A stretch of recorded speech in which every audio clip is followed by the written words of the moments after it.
আমার পূর্ণতা গল্পের প্রথম অংশ। রেদোসী ইসলাম। বাড়ির মেজ মেয়ের বিয়েতে হঠাৎ বাড়ির বড় ছেলেকে দেখে হতভম্ব হয়ে গেল সবাই। প্রায় 6 বছর পর চৌধুরী বাড়িতে পা রেখেছে সাদিকুর তাফসির চৌধুরী। যা দেখে বাড়ির মহিলা সদস্যের চোখ উপচে পানি পড়ছে। আর বিয়ের কনে? তার কথা তো বাদই দিলাম। এতগুলো বছর পর ভাইকে দেখে তো কান্নায় থামছে না তার। অবশেষে অভিমান মিটল তবে? ভাই বাড়িতে ফিরে এসেছে ভেবে তার কান্না আরো দ্বিগুণ হলো। কিন্তু কান্নার দাপুটে এত টাকা খরচ করে করা মেকআপ যে নষ্ট হতে চলল এদিকে খোঁজ নেই তার। সে রীতিমতো কান্নায় ব্যস্ত। এদিকে যাকে নিয়ে এত কান্না সে নিরুত্তাপ। কিন্তু চোখে মুখে বিরক্তির ছায়া স্পষ্ট। এই যে মা কাকিমারা যে তাকে ঘিরে কান্না করছে সেদিকে তো একবারও খেয়াল নেই তার। সে নিশ্চিন্ত মনে সোফায় বসে ফোন টিপছে। মনে হচ্ছে যেন কিছুই হয়নি। এতক্ষণ যাবৎ এসবই দাঁড়িয়ে দাঁড়িয়ে দেখছিল প্রাচুর্য। কিন্তু এবার সত্যি বিরক্ত হলো সে। কি এমন মানুষ এলো রে বাবা যার জন্য বিয়ে বাড়িতে এত কান্নার ঢল? কোনো রাজা মহারাজা নয়তো তাহলে এত সমাদর করার দরকারটা কি? হঠাৎ একটা রাশভারী কথা ভেসে এলো কানে। সামনে তাকিয়ে দেখলাম তাফসির ভাই বড় মায়ের দিকে তাকিয়ে বলছে, আহ মা এবার থামবে তোমরা? কি শুরু করলে বলো তো? এসেছি ধরে কেঁদেই যাচ্ছ। এবার তো একটু থামো। না হলে এই মুহূর্তে আমি আবার ব্যাক করব কানাডা। কথাটাতে কাজ হলো বোধ হয়। কারণ নারী সদস্যদের কান্না থেমে গেছে হঠাৎ করে। মনে মনে খুশি হয়ে ধন্যবাদ জানালাম তাফসির ভাইকে। বেশ সুষ্ঠু ও সুন্দরভাবেই সম্পন্ন হলো বাড়ির বড় মেয়ে রাদিয়া চৌধুরীর বিয়েটা। বিশেষ করে বাড়ির বড় ছেলে এতগুলো বছর পর আসায় আনন্দ যেন কানায় কানায় পূর্ণ হলো এবার। সকলের মুখ থেকে যেন চওড়া হাসি সরছেই না। মেয়েকে বিদায় দিয়ে দুঃখ পাওয়ার বদলে সবার মুখে লেগে আছে হাসি। বাড়ির ছেলে বাড়িতে ফিরেছে এর থেকে আনন্দের কি হতে পারে আর? তা নিয়ে মোটেও আক্ষেপ নেই রাদিয়ার। ভাই ফিরেছে সে তাতেই খুশি। কিন্তু বড় বোন চলে যাওয়ায় বেশায় মন খারাপ হলো প্রাচুর্যের। বোনকে জড়িয়ে ধরে সে কি কান্না। রাদিয়াও কেঁদেছিল বটে। সবাইকে ফেলে চলে যাচ্ছে তো কান্না আসবে না? সব ঝামেলা শেষ হতে হতে রাত তখন 12টার কাটায়। সবাই বেশ ক্লান্ত। কম তো ধকল গেল না। ক্লান্ত পায়ে নিজের ঘরে এসে কোনো মতে ফ্রেশ হয়েই ঘুমিয়ে পড়ল প্রাচুর্য। আজ আর তার হুড়োহুড়ি করার মতো জোর অবশিষ্ট নেই শরীরে। যা করার কাল সকালে দেখা যাবে। চৌধুরীর বাড়িতে একান্নবর্তী পরিবার। নিয়মটা মহাতাব চৌধুরী করেছিলেন। যিনি সম্পর্কে প্রাচুর্যদের দাদা মশাই হন যদিও তিনি মৃত। মহাতাব চৌধুরীর 3 ছেলে। বড় ছেলে ইশতিয়াক চৌধুরীর 1 ছেলে ও 1 মেয়ে। ছেলে সাদিকুর তাফসির চৌধুরী ও মেয়ে রাদিয়া চৌধুরী। মেজ ছেলে ইকরামুল চৌধুরী। তার 2 ছেলে ও 1 মেয়ে। মেয়ে রিয়া চৌধুরী ও যমজ 2 ভাই সামি, সাদনান।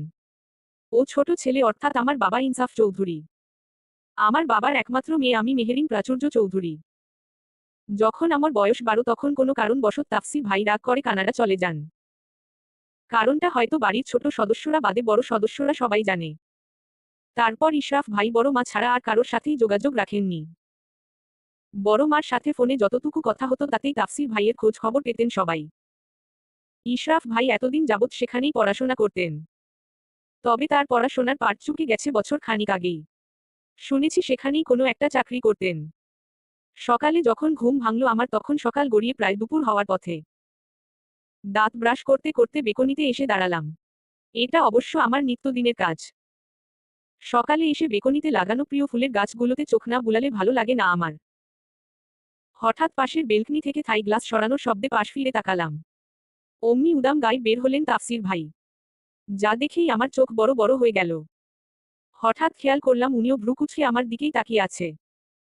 এটা দেখার পরও কি আর এক মুহূর্ত সেখানে দাঁড়ানো যায়? ছুটে দৌড় লাগালাম ঘরে। উফাফ ওনাকে এই সময়ই আসতে হলো। এতগুলো বছর যাবৎ ঘরটা খালি ছিল শান্তি মতো ছিলাম। কিন্তু এখন ঘরের মালিকও চলে এসেছে আর আমার শান্তিও শেষ। হঠাৎ মায়ের ডাকে তাড়াতাড়ি ফ্রেশ হয়ে বের হলাম। বাইরে এসে দেখলাম খাবার হাতে দাঁড়িয়ে আছে মা। বলি এত বেলা করে কোন মেয়ে ঘুম থেকে ওঠে শুনি? খাওয়া দাওয়ার প্রতিও কোনো নজর নেই তোর, আমি আর কত দিকে খেয়াল রাখবো? আজ বিয়ে দিলে কাল হয়ে যাবি বাচ্চার মা আর সেই মেয়েকে এখনো কি না গালে তুলে খাইয়ে দিতে হয়। মায়ের কথায় বিরক্ত হয়ে তার দিকে তাকালাম।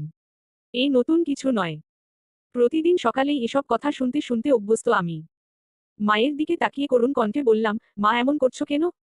একটু খাইয়ে দিলে কি হয়? আর এত বেলা করে উঠেছি তো মাত্র আজকেই। এরপর থেকে তো আবার সেই নিত্যদিনের মতো সকালে উঠে কলেজে দৌড়াতে হবে। হয়েছে থাক অত সেন্টিমেন্টাল হতে হবে না। আয় খাইয়ে দি। ওদিকে আবার অনেক কাজ আছে। এত বছর পর ছেলেটা বাড়ি ফিরল, একটু আয়োজন না করলে হয় নাকি? তার উপর আবার মেহমান। হ্যাঁ, যাও যাও, তোমাদের আদরের ছেলে বাড়িতে ফিরেছে, এখন তাকে যত্ন আত্তি করো। আমরা তো আর কেউ না, এক চড় মারবো বেয়াদব মেয়ে।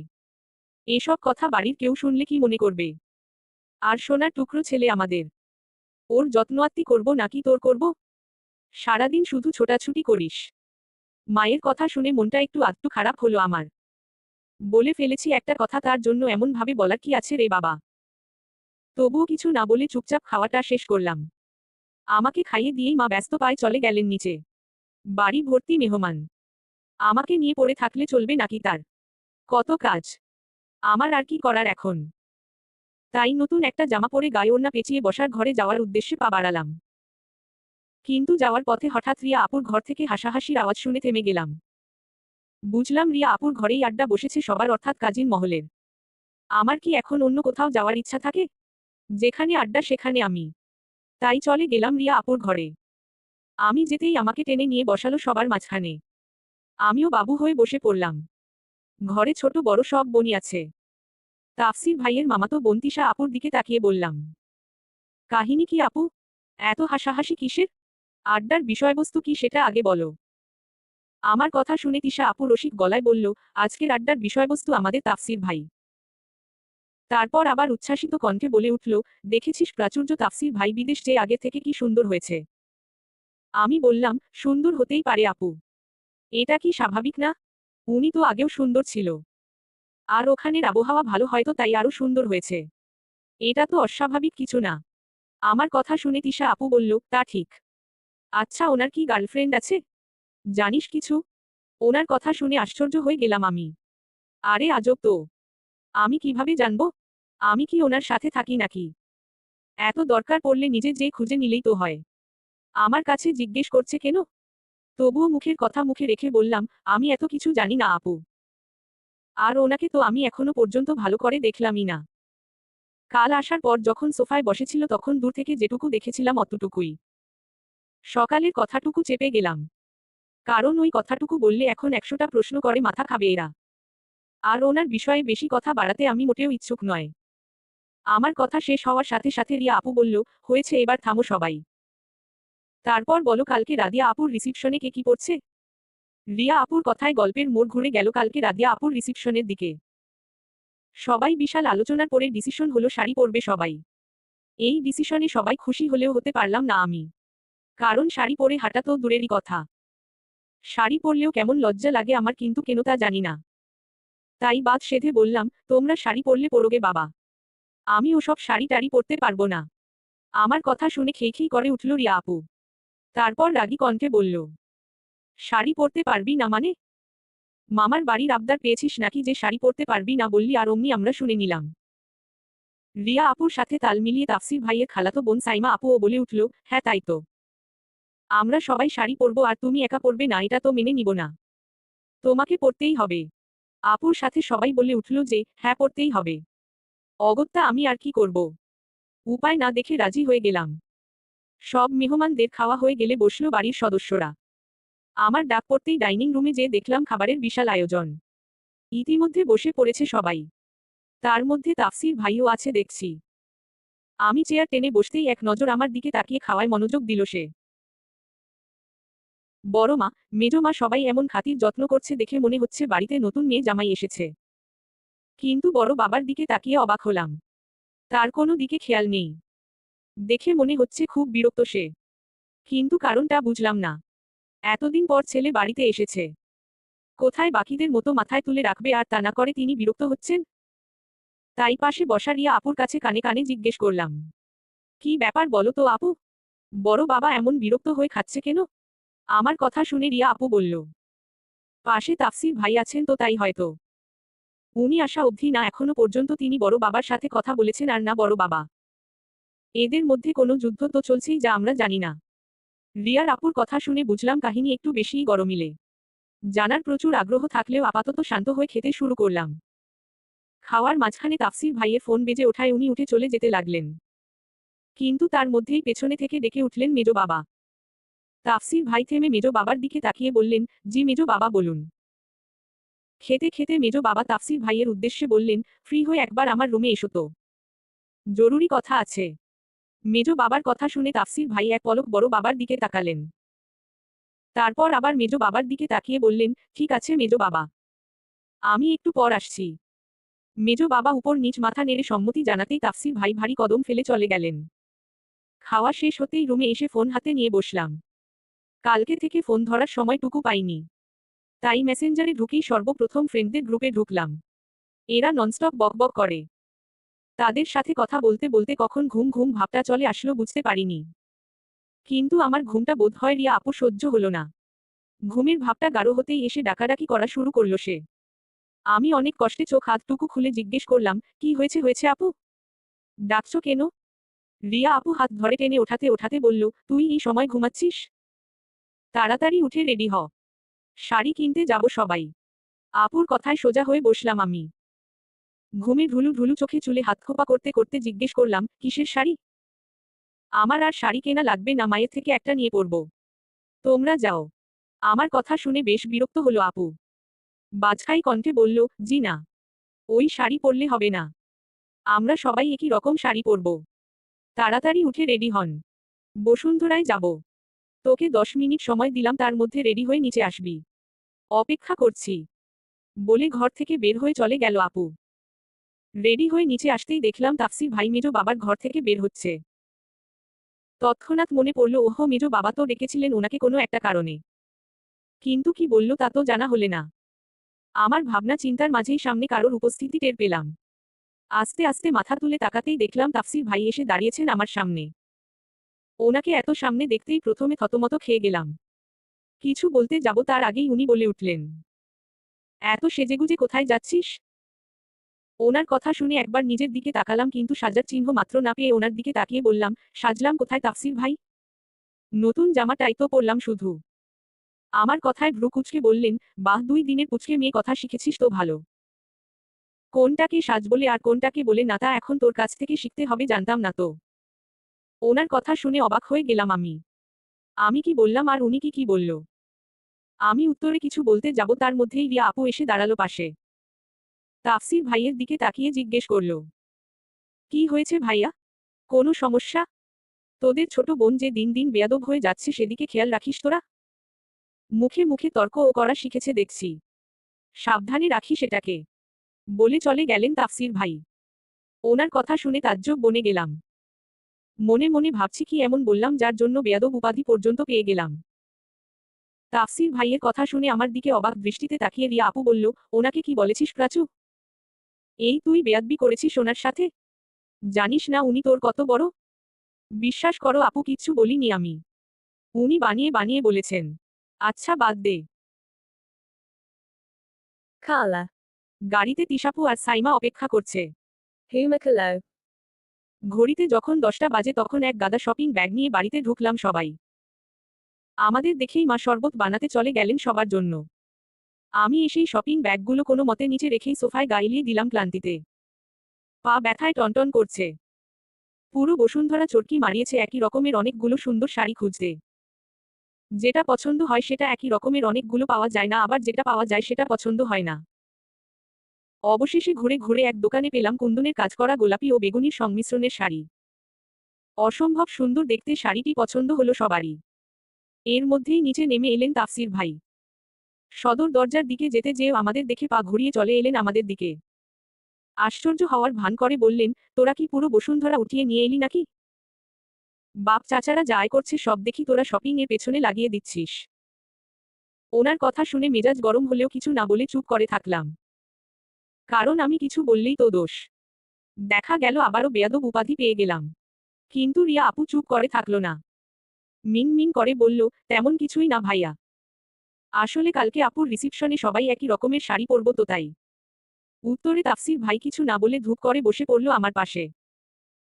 আমি সরে বসতে গিয়ে খেয়াল করলাম এপাশে সোফার হাতল ছাড়া আর কিছু নেই। উনি একবার আমার দিকে তাকিয়ে পরমুহূর্তে চোখ ঘুরিয়ে ফোনের দিকে তাকালো। আমি আর চোখে একবার ফোনের দিকে তাকিয়ে চোখ সরিয়ে নিতেই আবার তাকালাম। হঠাৎ মস্তিষ্কে হানা দিল একটু আগে আর চোখে দেখা আবছা সেই 3টি শব্দ। আমি কি সত্যি দেখলাম? তাফসির ভাইকে কে জানি আই লাভ ইউ বলল না? তার মানে তাফসির ভাই প্রেম করছেন? ফোনের স্ক্রিনের দিকে তাকিয়ে আছি সেটা হয়তো খেয়াল করেছেন উনি। সাথে সাথে ফোনের পাওয়ার বাটন অফ করে পকেটে ঢুকালো ফোন। ভ্রু কুঁচকে আমার দিকে তাকিয়ে বললেন, অন্যের ফোনে উকিঝুঁকি দেওয়া যে ব্যাড ম্যানার্স এটা জানিস না তুই? বুঝলাম ধরা পড়ে গেছি।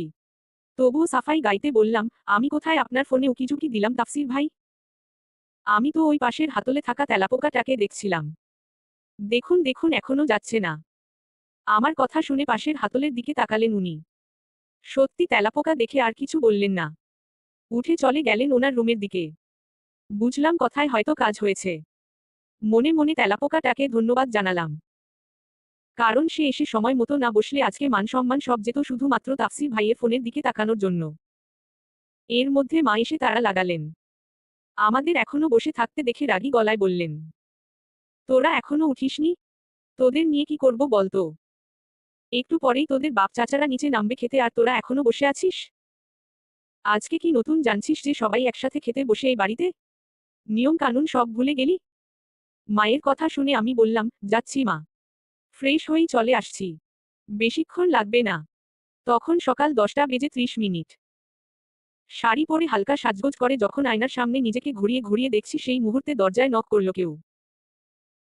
নিজেকে আর একবার ভালো করে দেখে নিয়ে ধীর পায়ে গিয়ে দরজা খুলতেই আমাকে ধাক্কা দিয়ে ভেতরে ঢুকলো সামি। পড়তে পড়তেও নিজেকে সামলে নিলাম। ওর কাজে সাথে সাথে মেজাজ গরম হয়ে গেল আমার। ধমক দিয়ে বললাম, এভাবে কেউ ধাক্কা দেয়? কমন সেন্স নেই? যদি পড়ে যেতাম? আর তুই আমার রুমে কেন ঢুকেছিস? যা বের হ। আমার কথা শুনে সামি ভাবলেশীন ভাবে উত্তর দিল, তোমার রুমে আমি এমনেও থাকতে আসিনি। যেদিকেই তাকাই শুধু পিঙ্ক আর পিঙ্ক। আমার মতো একজন ব্যক্তিত্বসম্পন্ন মানুষ এমন মেয়েলি ঘরে থাকবে ভাবলে কি করে? আমি তো শুধু তোমাকে ডাকতে এসেছি। কারণ সবাই একটু পরেই বের হবেন। বড় বাবা তাড়াতাড়ি যেতে বলেছে সবাইকে। ওর কথা শুনে অবাক হওয়ার ভান করে বললাম, তুই ব্যক্তিত্বসম্পন্ন মানুষ? এমন মিথ্যা কথাটা বলল কে তোকে? তোকে ব্যক্তিত্বসম্পন্ন মানুষ বললে তো আসল ব্যক্তিত্বসম্পন্ন মানুষদের অপমান করা হবে। কি হচ্ছে এ ঘরে? আমাদের ঝগড়ার মধ্যেই তৃতীয় ব্যক্তির কথা শুনে দুজনেই ঘুরে তাকালাম দরজার দিক। তাফসির ভাই দরজার সামনে দাঁড়িয়ে আছেন। ওনার কথা শুনে সামি দ্রুত বলল, দেখো না ভাইয়া প্রাচু আপু বকা দিচ্ছে আমাকে। সামির কথা শুনে আমার দিক থেকে চোখ সরালেন উনি। সামির দিকে তাকিয়ে বললেন, আচ্ছা তুই যা। Asisho. সামি আর কিছু না বলে চুপচাপ মাথা নিচু করে চলে গেল। সামি ঘর থেকে বের হতেই ধীর পায়ে এগিয়ে এসে আমার মুখোমুখি দাঁড়ালেন তাফসির ভাই। ওনাকে আসতে দেখে আরেকটু গুটিয়ে দাঁড়ালাম আমি। এমনিতেই শাড়ি পরলে প্রচুর লজ্জা পাই আমি তার মধ্যে আবার ওনার সামনে। উনি একবার আমার পা থেকে মাথা পর্যন্ত চোখ বুলিয়ে আমার মুখের দিকে তাকালেন। মনে মনে প্রস্তুতি নিলাম ওনার মুখ থেকে কোনো আজাইরা কথা শোনার। কারণ উনি তো ভালো কথা বলতে পারেন না কখনো। কিন্তু উনি আমাকে অবাক করে দিয়ে ড্রেসিং টেবিলের উপর থেকে টিপের পাতা থেকে কালো একটি টিপ নিয়ে পরিয়ে দিলেন কপালে। আমি অবাক চোখে ওনার দিকে তাকাতেই উনি জোর পায়ে রুম থেকে বেরিয়ে গেলেন। রাদিয়া আপুর শ্বশুর বাড়িতে অনুষ্ঠান শেষ হতেই রুনা দিলাম আমরা। সাথে রাদিয়া আপু আর তার সদ্য বিবাহ করা স্বামী মহাশয়ও আছেন বটে। আমাদের গাড়িতে আছে শুধু কাজিন গ্রুপ ও আবির ভাইয়া অর্থাৎ আপুর হাজবেন্ড। যদিও সব কাজিনের এক গাড়িতে জায়গা হয়নি। অন্য গাড়িতেও আছেন তারা। ওনারা তাফসির ভাইয়ের নানা বাড়ির দিকের কাজিন। আমাদের গাড়িতে তাফসির ভাই ড্রাইভ করছেন। আর আমরা গাড়ির ভেতরে ও আড্ডা দিচ্ছি। আবির ভাইয়া খুব হাসিখুশি মানুষ। আমাদের আড্ডার মধ্যেই আবির ভাইয়া তাফসির ভাইকে বলে উঠলেন একটা চায়ের দোকানের পাশে গাড়ি থামাতে। চা খাবো সবাই। আবির ভাইয়ার কথা মতো তাফসির ভাই কিছুক্ষণ পর গাড়ি থামালেন একটা টং দোকানের সামনে। তারপর আমরা সবাই একে একে নেমে দাঁড়ালাম গাড়ি থেকে। আবির ভাইয়া চায়ের অর্ডার দিয়ে এসে দাঁড়ালেন আপুর পাশে। একে অপরে কি সুন্দর গল্প করছেন। ওনাদের থেকে চোখ সরিয়ে একে একে সবাইকে দেখলাম। তিশা আপু, সাইমা আপু, আদিত্য ভাইয়া অর্থাৎ তিশা আপুর বড় ভাই এবং সামি সাদনান সবাই দোকানের ভেতরের বেঞ্চে বসে গল্প করছে আর তাফসির ভাই গাড়ির সামনে হেলান দিয়ে দাঁড়িয়ে দাঁড়িয়ে ফোন টিপছেন। এর মধ্যেই চা দিয়ে গেলে দোকানের কর্মরত ছোট ছেলেটা। আমি চা খেতে খেতে আকাশের দিকে তাকালাম। গোল থালার মতো পূর্ণ চাঁদ উঠেছে আজ। ফেসবুক পোস্টে দেখেছিলাম আজ নাকি ব্লু মুন দেখতে পাওয়া যাবে। এটাই তবে সেই ব্লু মুন, যার আলোতে আশপাশ হয়ে উঠেছে সোনালি রং। চাঁদের থেকে চোখ সরিয়ে তাফসির ভাইয়ের দিকে তাকাতেই দেখলাম চটপট চোখ সরিয়ে অন্য দিকে তাকালেন উনি। তবে কি এতক্ষণ যাবৎ উনি আমার দিকেই তাকিয়েছিলেন? সকাল 7টা নাগাদ এলার্মের শব্দে ঘুম ভাঙল আমার। আড়মোড়া ভেঙে উঠে বসলাম আমি। আজ থেকে আবার সেই রুটিন মাফিক জীবন শুরু। এতদিন বিয়ে উপলক্ষে শান্তিতে ছিলাম। আজকে থেকে আবার সেই কলেজ, কোচিং, পড়ালেখা শুরু। সকাল 8:30 থেকে কলেজ, তাই তাড়াতাড়ি করে ফ্রেশ হতে চলে গেলাম। বাড়ি থেকে কলেজে যেতে আধ ঘন্টা সময় লাগে। একবারে রেডি হয়ে নিচে আসতেই দেখলাম খাওয়া শুরু করে দিয়েছে সবাই। তাফসির ভাই অনুপস্থিত। হয়তো এখনো ঘুমাচ্ছেন। আমি তাড়াতাড়ি খেয়ে বেরিয়ে গেলাম কলেজের উদ্দেশ্যে। কলেজে পৌঁছে সবার আগে দেখা হলো প্রিয়তির সাথে, যে সম্পর্কে আমার বেস্ট ফ্রেন্ড। আমাকে দেখতেই এগিয়ে আসলো আমার দিকে। ব্যাস, আর কি লাগে? শুরু হলো আমাদের গল্প। যে গল্প কোচিং শেষ না হওয়া পর্যন্ত ননস্টপ চলবে। কলেজ ছুটি হলো 2:30 ক্লান্তিতে শরীর চলছিল না, তারপর কোচিং শেষে একবারে বাড়িতে ফিরতে হবে, না হলে মামেরে হাড্ডি গুঁড়ো গুঁড়ো করে ফেলবেন। কিন্তু কোচিং শুরু হতে এখনো 45 মিনিট বাকি, তাই চলে গেলাম কলেজের পাশের একটা কফি শপে। কফি শপটা নতুন করেছে। ভিতরে জায়গা ছোট হলেও ডেকোরেশন অসম্ভব সুন্দর। প্রায় প্রতিদিনই কলেজ শেষে আসা হয় এখানে। শুধু আমি আর প্রিয়তি না, আমাদের সাথে আরও 4-5টা ফ্রেন্ড যুক্ত হয়। এই সময়টুকুতে আড্ডা দিই সবাই। বেশ ভালোই সময় কাটে তাতে। আড্ডা দিতে দিতে হঠাৎ ফোন বের করলো তানজিম। তা দেখে অবাক হয়ে গেলাম সবাই। কারণ কলেজে ফোন ব্যবহার করা নিষিদ্ধ। প্রিয়তি তানজিমের উদ্দেশ্যে বলল, তানজিম, ফোন এনেছিস তুই? কিন্তু কিভাবে? ধরা খাইসনি? প্রিয়তির কথা শুনে তানজিম বলল, আমাকে কি তোদের মতো বোকা পেয়েছিস নাকি যে ধরা খাবো? আমি ফোন লুকানোর নিনজা টেকনিক জানি। ধরা খেলেও ফোন খুঁজে বের করতে পারবে না স্যার ম্যামরা। কিন্তু এটাকে তো রুলস ব্রেক বলে। কি দরকার শুধু শুধু ফোন আনার? বলে উঠলাম আমি। আমার কথায় তানজিম বলল, রাখো তোর রুলস ব্রেক। কলেজ, কোচিং শেষ হতে হতে সেই বিকেল। এতক্ষণ অনলাইনে না ঢুকে পারা যায় নাকি? এর মধ্যে পাশ থেকে অপ্সরা বল উঠল, আচ্ছা থামো তোরা। তানজিম, ফোন দে। ছবি তুলি সবাই। ইনস্টাগ্রামে আপলোড দিব। সন্ধ্যা পার হয়ে রাত নামলো যখন, তখন প্রাচুর্য পড়ার টেবিলে বসে। এতক্ষণ পড়ার কারণে প্রচুর মাথা ব্যথা করছিল। তাই মাকে কফি দিতে বলবে মনে মনে ঠিক করল। কিন্তু যেই অমনি উঠে দাঁড়ালো তখনই দরজার খড়কড়ে খুলে ভেতরে প্রবেশ করল তাফসির। তাফসিরকে দেখতেই প্রাচুর্য বিহ্বল চোখে তাকালো। বুঝে উঠতে পারল না এই সময় তার ঘরে তাফসির ভাইয়ের কাজটা কি। তাই কিছু না বলে চেয়ে থাকলো সেদিকে। তাফসির ভাই কিছু না বলে টেবিলের সামনে থেকে চেয়ার নিয়ে বসে পড়ল পায়ের ওপর পা তুলে। যা দেখেই ভ্রু কুঁচকে এলো আমার। তৎক্ষণাৎ তাফসির ভাই ফোন ঘেটে কিছু একটা বের করলেন। ফোন তুলে আমার মুখের সামনে ধরতেই হতভম্ব হয়ে গেলাম। তখন মধ্যরাত। ঘড়িতে হয়তো 3টা বা 3:30 বাজবে। সবাই গভীর ঘুমে। কিন্তু ঘুমাতে পারলাম না আমি। মাথার মধ্যে ঘুরছে রাতের কথাগুলো।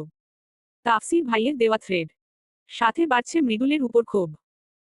তাকে কে বলেছিল আমার আর তার ছবি আলাদা করে ছাড়তে? আবার ক্যাপশন দিয়েছে উইথ জিএফএফ। উফাফ, যতবারই এইসব কথা ভাবছি ততবারই রাগে মাথা ফেটে যাচ্ছে।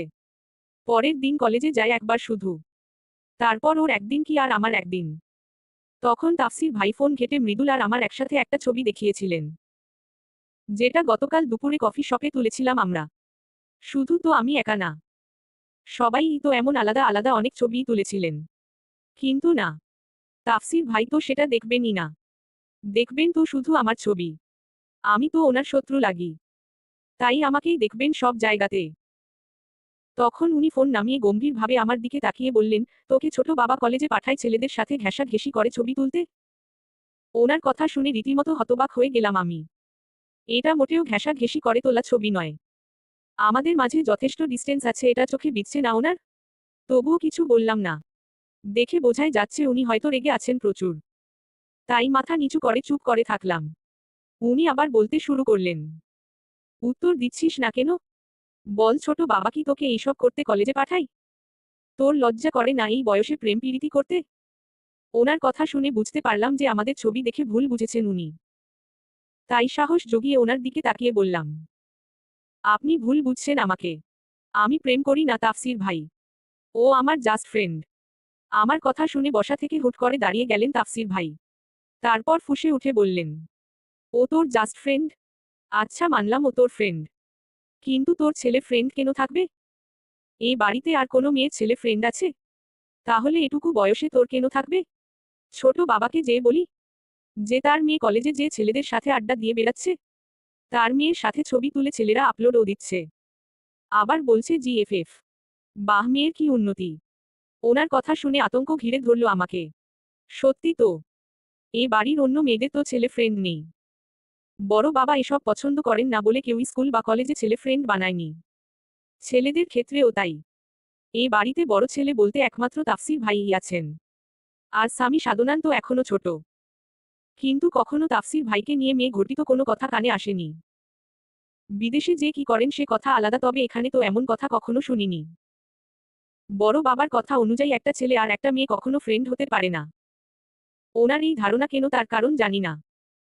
সেই জন্যই উনার কঠোর নিষেধাজ্ঞা আছে এ ব্যাপারে। আর সেখানে আমার এই ছবি দেখলে তো সবাই হাড্ডি গুঁড়ো গুঁড়ো করে ফেলবেন আমার। আর বাবার কানে যাওয়া মানে বড় বাবারও কানে যাওয়া। তাই ভয় ভয় তাফসির ভাইয়ের দিকে তাকালাম। কাপা কাপা কণ্ঠে বললাম, বাবাকে বলবেন না তাফসির ভাই। আমি এমন করব না আর, প্রমিস।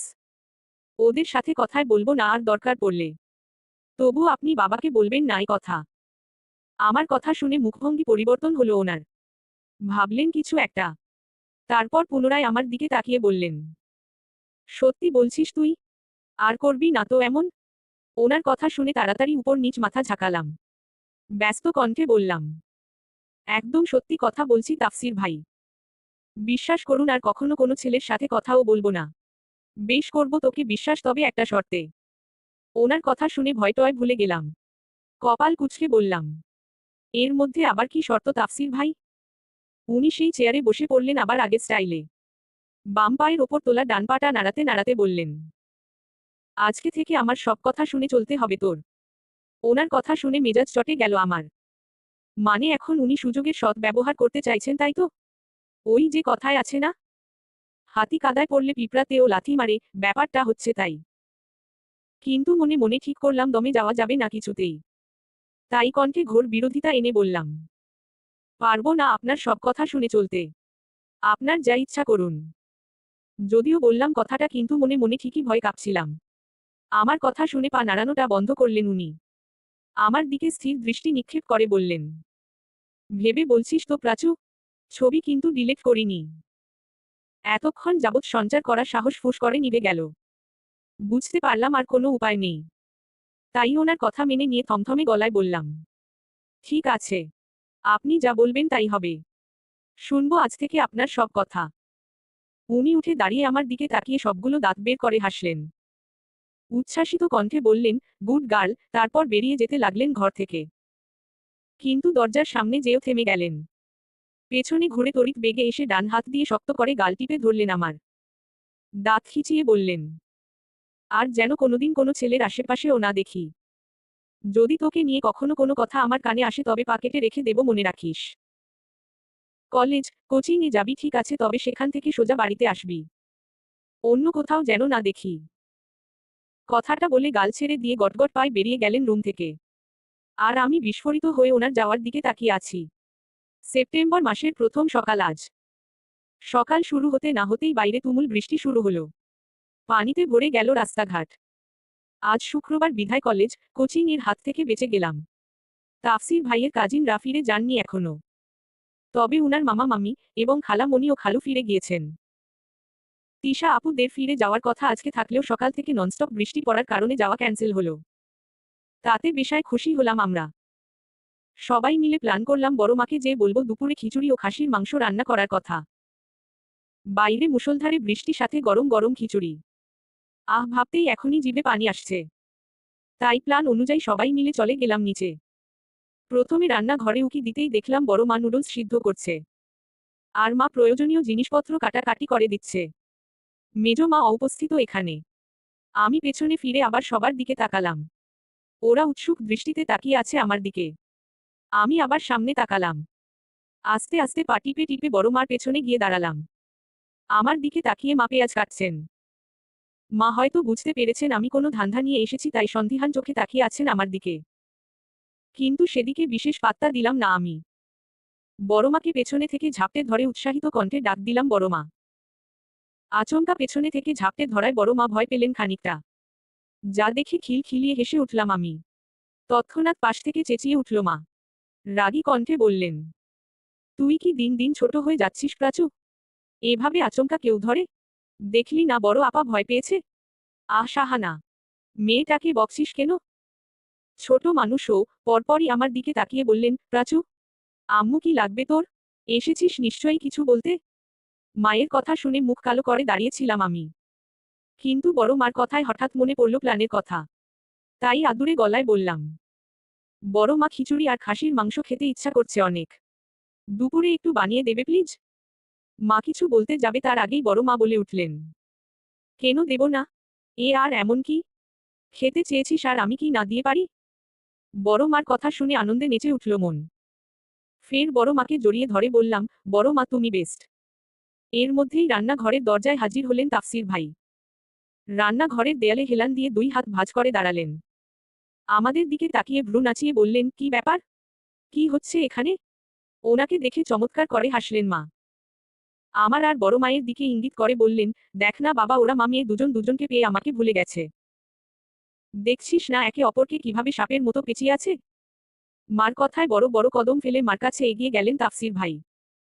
পাশ থেকে জড়িয়ে ধরে বললেন, তাতে কি হয়েছে ছোট মা? এই তো আমি আছি তোমার হয়ে। কানাডাতে তোমাদের কত মিস করেছি জানো? প্রতিটা মুহূর্তে কোনো কাজ করার সময়ই মনে পড়তো তোমাদের কথা। তোমাদের অভাব খুব অনুভব করেছি আমি। ওনার কথায় মন খারাপ হয়ে গেল মার। বড় মা কেঁদে ফেললেন আঁচলে মুখ ঢেকে। বড় মার কান্না দেখে তাফসির ভাই মাকে ছেড়ে বড় মায়ের কাছে এসে দাঁড়ালেন। হাতের মধ্যে বড় মায়ের মুখ নিয়ে উপরে তুললেন। নরম কণ্ঠে বললেন, কাঁদছো কেন মা? এই দেখো এখন তো তোমার সামনে দাঁড়িয়ে আছি। কান্নার দাপুটে কথা বলতে পারছিলেন না বড় মা। তবুও থেমে থেমে বললেন, এখন এসে জিজ্ঞেস করছিস কাঁদছি কেন? এতদিন তো একবারও পাত্তা দিসনি। কখনো জানতে চেয়েছিস তোকে ছাড়া কেমন আছি আমি? এত অভিমান তোর? Sorry, Ma. আর কখনো এমন করব না। এই দেখো কান ধরছি। উঠো বসো করব? Below, Ma. তবুও কান্না করো না তুমি প্লিজ। ওনার কান ধরার ভঙ্গিতে হেসে ফেললেন বড় মা। তা দেখে হেসে ফেললাম আমরাও। সত্যি তাফসির ভাই আমার সাথে যাই করেন না কেন বড় মাকে বড্ড ভালোবাসেন উনি। রান্নাঘর থেকে বাইরে আসতেই দেখলাম ড্রয়িং রুমের সোফায় বসে আছেন সবাই, সাথে রাদিয়া আপু আর আবির ভাইয়াও আছেন। আমাকে দেখে রিয়া আপু ইশারায় জিজ্ঞেস করলেন কাজ হয়েছে কিনা। আমি মুচকি হেসে মাথা ওপর নিচ নাড়াতেই লাফিয়ে উঠল সবাই। ঠিক দুপুর বেলা। সময় 1:30। আমরা সবাই আকাশের দিকে তাকিয়ে আছি বৃষ্টির আশায়। কিন্তু হায় আফসোস, সকাল থেকে ননস্টপ বৃষ্টি পড়েছে। তখন কুমার বদলে উল্টো বেড়েছে। আর এখন গ্রুপ ধরে যখন ছাদে আসলাম তখন বৃষ্টির চিহ্ন মাত্র নেই। তবুও জানি কিছুক্ষণের মধ্যেই বৃষ্টি নামবে। কারণ আকাশ মেঘে এখনো কালো হয়ে আছে। তবে থেমে থেমে মেঘ ডেকে উঠছে গুরুম গুরুম। আদিত ভাইয়া ছাদের ছিদ্রগুলো বন্ধ করে দিয়েছে যাতে বৃষ্টি পড়লে ছাদে পানি জমে। তাতে আনন্দ বেড়ে যাবে কয়েক গুণ। এর মধ্যেই রাদিয়া আপু আমার পাশে এসে ধপ করে বসে পড়লেন। তারপর বিরক্ত গলায় বললেন, দেখলি প্রাচু সারা সকাল ধরে বৃষ্টিতে বাড়ি ঘর ডুবিয়ে দিল। তখন মনে মনে এত বৃষ্টি থামার প্রার্থনা করলাম কিন্তু কবুল হলো না। আর এখন যখন বৃষ্টি চাইছি তখন বৃষ্টির কোনো খোঁজ নেই। ওনার কথা শুনে ফোঁস করে নিঃশ্বাস ছাড়লাম আমি। তারপর মুখ ফুলিয়ে বললাম, কি আর করবে আপু? আমাদের মতো আকাশের দিকে তাকিয়ে বসে থাকো। নাইলে আবির ভাইয়ার সাথে বসে বসে গল্প করো। দেখো বেচারা একা একা দোলনায় বসে আছে। রাখো তোর আবির ভাই। বিয়ের পর প্রথম বৃষ্টি আজ। কই ভাবলাম জনে একটু বৃষ্টি বিলাস করব এই রোমান্টিক ওয়েদারে। তারপর সুন্দর সুন্দর ছবি তুলে আপলোড দেব, কিন্তু তা না। বৃষ্টির কোনো খোঁজ নেই। হ্যাঁ হ্যাঁ, তোমাদেরই সময় এখন। আমরা সিঙ্গেল মানুষ। তোমাদের দেখি আর জলি। তো চল তোকে ও বিয়ে দিয়ে দিই। ছোট বাবাকে বলি যে তার মেয়েকে বিয়ে দেওয়া প্রয়োজন। না হলে অন্যদের দেখে হা হুতাশ করে মরে যাচ্ছে সে। ছাদে প্রবেশ করতে করতে বললেন তাফসির ভাই। ওনার কথা শুনে বিরক্ত হলাম আমি। মানে আমি যেই কথাটা বলবো সেই কথাটায় কেন ধরতে হবে ওনাকে? আমি হা হুতাশ করে মরে যাই নাকি বেঁচে থাকি তাতে ওনার কি? তাই মাথা উঁচু করে ওনার দিকে তাকিয়ে বললাম, আপনাকে অত ভাবতে হবে না আমাকে নিয়ে। সময় হলে এমনিতেই বিয়ে করে নিব। আর বাবাও দিবেন। তার থেকে বরং আপনি বিয়ে করে ফেলুন। আমরা দাওয়াত খাই একটা। আমার কথা শুনে আকাশ থেকে পড়ার ভান করলেন উনি। নিচে বসে আমার দিকে ফিরে বললেন, কি সাংঘাতিক কথাবার্তা বলছিস রে প্রাচু। বাড়িতে আমার ছোট বোন আছে একটা। তাকে বিয়ে না দিয়ে আমি কিভাবে বিয়ে করি বলতো? দিন দিন তোর বুদ্ধি দেখি গোড়ালিতে গিয়ে ঠেকেছে। ছোটবেলায় তো এমন বলদ ছিলি না। তাহলে এখন কেন হচ্ছিস? তাফসির ভাইয়ের কথায় অবাক হলাম আমি। মনে মনে নিজেকে প্রশ্ন করলাম, আমি কি সত্যিই বলদ? ভেতর থেকে মন তৎক্ষণাৎ উত্তর দিল, কাভি নাহি প্রাচুর্য। তুই বলদ না। তুই মোটেও বলদ হতে পারিস না। মনের কথা শুনলাম আমি। তাই একই কথা মুখে এনে বললাম, আমি মোটেই বলদ না তাফসির ভাই। আপনি ভুল ভালো বকছেন কেন? হ্যাঁ, তুই বলদ না। ভুল বলেছিলাম আমি। তুই হচ্ছে গবলেট। যাকে বলে গাছ গবলেট একদম। ওনার কথায় পাশ থেকে শব্দ করে হেসে উঠলেন আপু। তারপর তাফসির ভাইয়ের দিকে তাকিয়ে বললেন, ভাইয়া এবার থামো তুমি। আর চেতিও না ওকে। বেচারিকে আর কিছু বললে কান্না করে দিবে একদম। দেখো এখনই চোখ কেমন ছলছল করছে। আমাদের কথা বলার মাঝেই ঝপ করে বৃষ্টি নামলো। ওপাশে তিশা আপু, সাইমা আপু, রিয়া আপু, আদিত্য ভাইয়া আর সামি সাধনান বসে গুটি খেলছিল। বৃষ্টি নামতেই চিল্লিয়ে উঠল তিশা আপু ও সাইমা আপু। ওদের চিল্লানো দেখে বিরক্তি নিয়ে চাইলেন তাফসির ভাই। কিন্তু সেদিকে বিশেষ পাত্তা দিলাম না আমি। মনে মনে বেজায় খুশি হলেও প্রকাশ করলাম না তা। না জানি কোন কথা আবার ধরে বসেন পাশের ব্যক্তি অর্থাৎ তাফসির ভাই। তাই সেভাবে বসেই আকাশের দিকে মুখ করে চোখ বন্ধ করে বসে থাকলাম। ফোঁটা ফোঁটা বৃষ্টির পানিতে ভরিয়ে তুলল আমার মুখ। আমাদের বৃষ্টি বিলাস শেষ হলেই সবাই ড্রেস চেঞ্জ করে চলে গেলাম চিলেকোঠায়। চিলেকোঠার মেঝেতে বড় পাট্টি বিছিয়ে গোল হয়ে বসলাম। তার মধ্যেই বড় মা, মোঝো মা হাঁড়ি ভর্তি খিচুড়ি, মাংস, ভর্তা, সালাদ নিয়ে আসলেন। রাদিয়া আপু আর রিয়া আপু সবার থালে বেড়ে দিলেন তা। বড় মা, মেঝো মা চলে যেতে লাগলেই তাফসির ভাই হাত টেনে ধরলেন বড় মার। বড় মা আর মেঝো মা এর দিকে তাকিয়ে বললেন, কোথায় যাচ্ছ মা? তোমরা ও বসো। একসাথে খাই সবাই। তারপর সাধনানের দিকে তাকিয়ে বললেন, ছোটু যা তো ছোট মাকে ও ডেকে নিয়ে আয়। ওনার কথা শেষ হতেই বড় মা ব্যস্ত ভঙ্গিতে বললেন, না মা আব্বা। তোরা খাচ্ছিস খা না। তার মধ্যে আবার আমাদের টানছিস কেন? আর তা ছাড়াও তোদের মধ্যে আমরা বুড়িরা কি করব? তুমি বুড়ি হলে কোথায় মা? আয়নায় দেখেছে নিজেকে? এখনো তোমাকে দেখলে যে কেউ ক্রাশ খাবেন। চুপ কর ফাজিল ছেলে। কি সব বলছিস বাচ্চাদের সামনে? আচ্ছা বেশ। আর ফাজলামো করছি না। এবার বসো তো তুমি। হ্যাঁ মা। আমাদের সাথে বসুন আপনারা। আর কবে এমন একসাথে হব সবাই তার তো ঠিক নেই কোনো। পাশ থেকে বলে উঠলেন আবির ভাইয়া। ওনার কথায় সম্মতি দিলেন সবাই। তাই বড় মা, মেঝো মা উপায় না পেয়ে বসে পড়লেন আমাদের সাথে। তার মধ্যে সাধনান ডেকে আনলো মাকে। বাবারা কেউ বাড়িতে নেই। অফিসে গেছেন সবাই। তাই নিশ্চিন্তে হই হই করতে করতে দুপুরের খাবার শেষ করলাম সবাই। সারাদিন শান্তিতে আনন্দে থাকলেও বিকাল পর্যন্ত আর আনন্দে থাকতে পারলাম না আমি। বিকাল 4টা বাজতে না বাজতেই ফোন এলো হারুন স্যারের। আজকে তো কোচিং থাকার কথা না। কিন্তু আগামী 7 দিন ট্রেনিংয়ে চলে যাবেন চট্টগ্রাম স্যার। তাই আজকে পড়াতে চাচ্ছেন। কিন্তু এই বৃষ্টি আর হাঁটু সমান পানির মধ্যে ওনার পড়ানোর দরকার কি বুঝে উঠতে পারলাম না আমি। যদিও এখন বৃষ্টি পড়ছে না তবুও পানি তো আছে। এই পচা পানির মধ্যে মোটেও যেতে ইচ্ছে করছে না আমার। তাই গত 30 মিনিট ধরে মায়ের কানের কাছে ঘ্যান ঘ্যান করলাম আমি। তবুও সুবিধা করতে পারলাম না বিশেষ। মায়ের এক কথা, গাড়ি নিয়ে যাও। গাড়িতে তো আর পানি উঠবে না। তবুও যেতে হবে। আমি মায়ের কথার মাঝের বললাম, ওমা একটা দিনই তো। আজকে যাব না প্লিজ। একটা সপ্তাহ স্যার পড়াবে না। কোনো দরকারি নোটও দিতে পারে। সাথে এতদিনের জন্য পড়াও দিয়ে দিবেন হয়তো। সেই পড়া বসে বসে শেষ করবি। সামনে এইচএসসি। একদম ফাঁকিবাজি করবি না। আমি তাফসিরকে বলে দিচ্ছি। ও বাসায় আছে। নিয়ে যাবে তোকে। মায়ের কথায় মুখ কালো হয়ে গেল আমার। সত্যিই যেতে ইচ্ছে করছে না আজকে। কিন্তু পরমুহূর্তেই মাথায় এলো একটা কথা। যেহেতু আজকে বৃষ্টি পড়েছে, রাস্তাঘাট পানিতে টুই টম্বুর, সেহেতু গাড়ি চালাতে সমস্যা হবেই। আর তাতে বিভ্রান্তিতে পড়বেন তাফসির ভাই। সাথে বিরক্তও হবেন। আর উনি বিরক্ত হলেই খুশি হব আমি।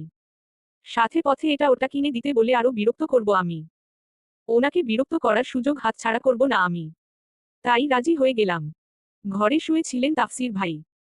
আমি দরজার সামনে যেয়ে নক করলাম 2 বার। ভেতর থেকে আওয়াজ দিলেন উনি। জিজ্ঞেস করলেন, কে? তাফসির ভাই আমি। আমি আবার কে? আমি মেহেরিন প্রাচুর্য চৌধুরী। আমার কথা শুনে খট করে দরজা খুললেন তাফসির ভাই।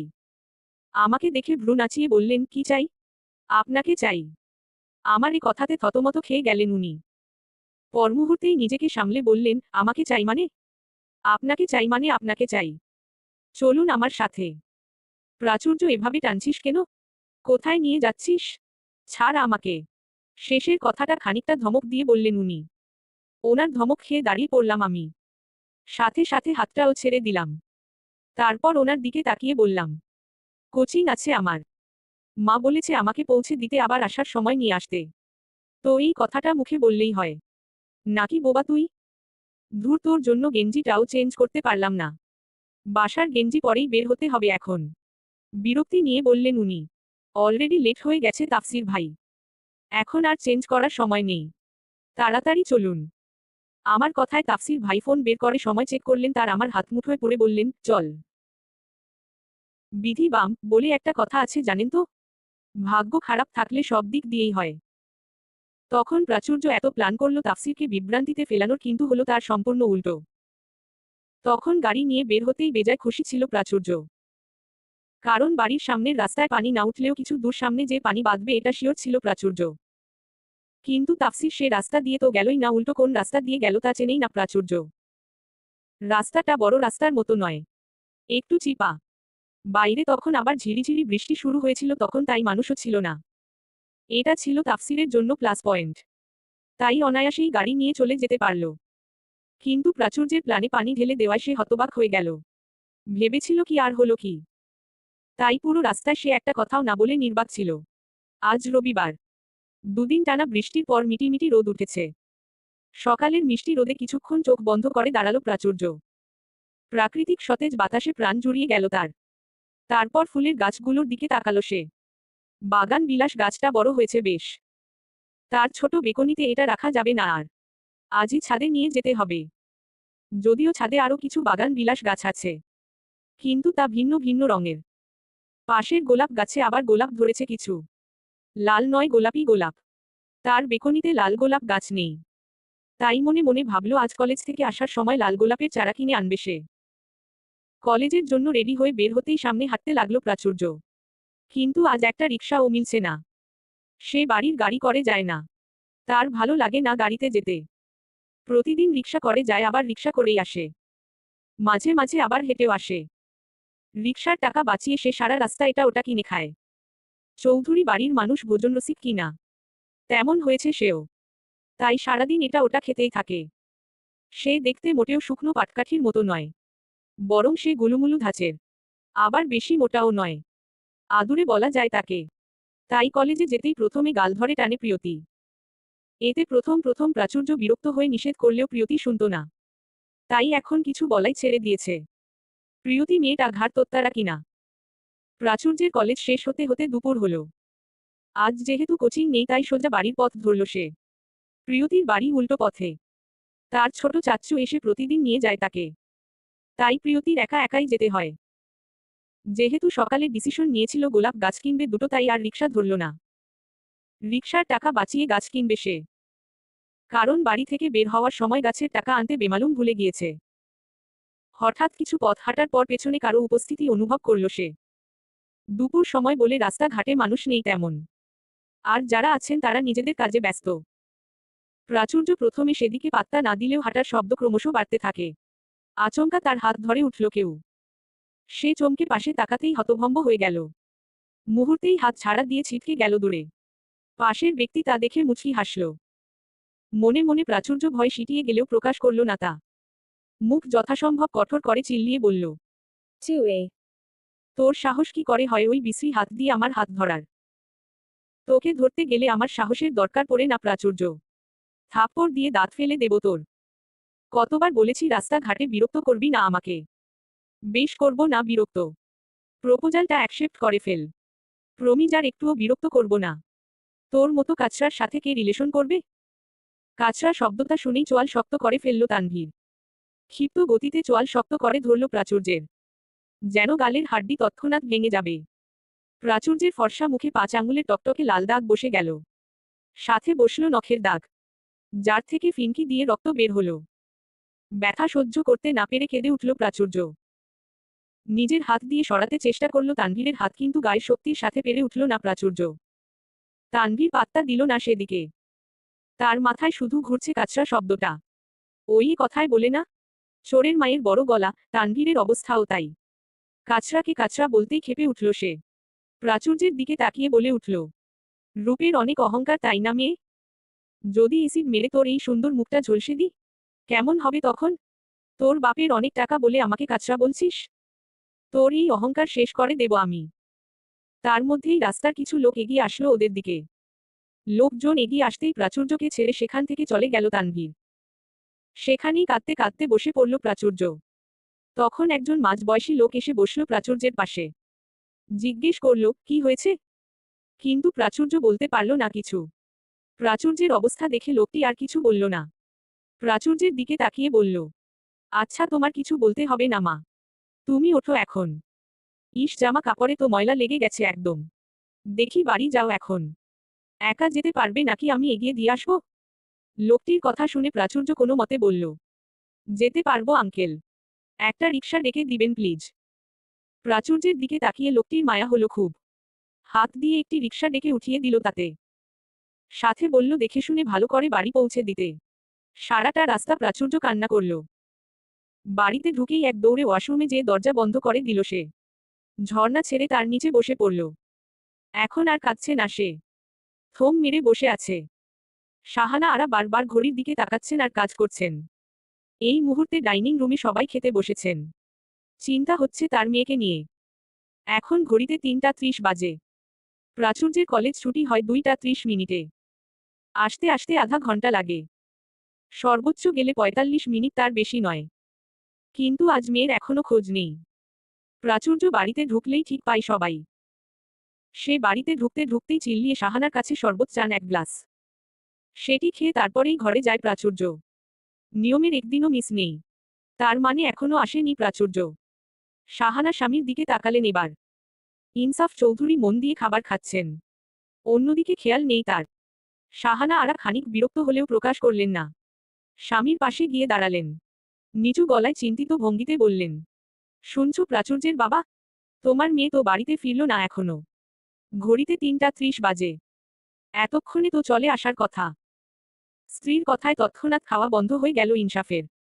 স্ত্রীর দিকে তাকিয়ে খানিকটা জোরে বললেন, এখনো ফিরেনি মানে? কি বলছো তুমি? ইনসাফের কথায় খাওয়া থেকে মুখ তুলল তাফসির। সে ইনসাফ চৌধুরীর পাশেই বসা ছিল। তার বাবার সাথে পত্তায় না পড়লেও মেজ বাবা ও ছোট বাবার সাথে সখ্যতা বেশ। তাফসির হাত ঘড়িতে সময়টা দেখে নিল একবার। পরপরই শাহানার দিকে তাকিয়ে বললেন, প্রাচুর্য এখনো ফেরেনি ছোট মা?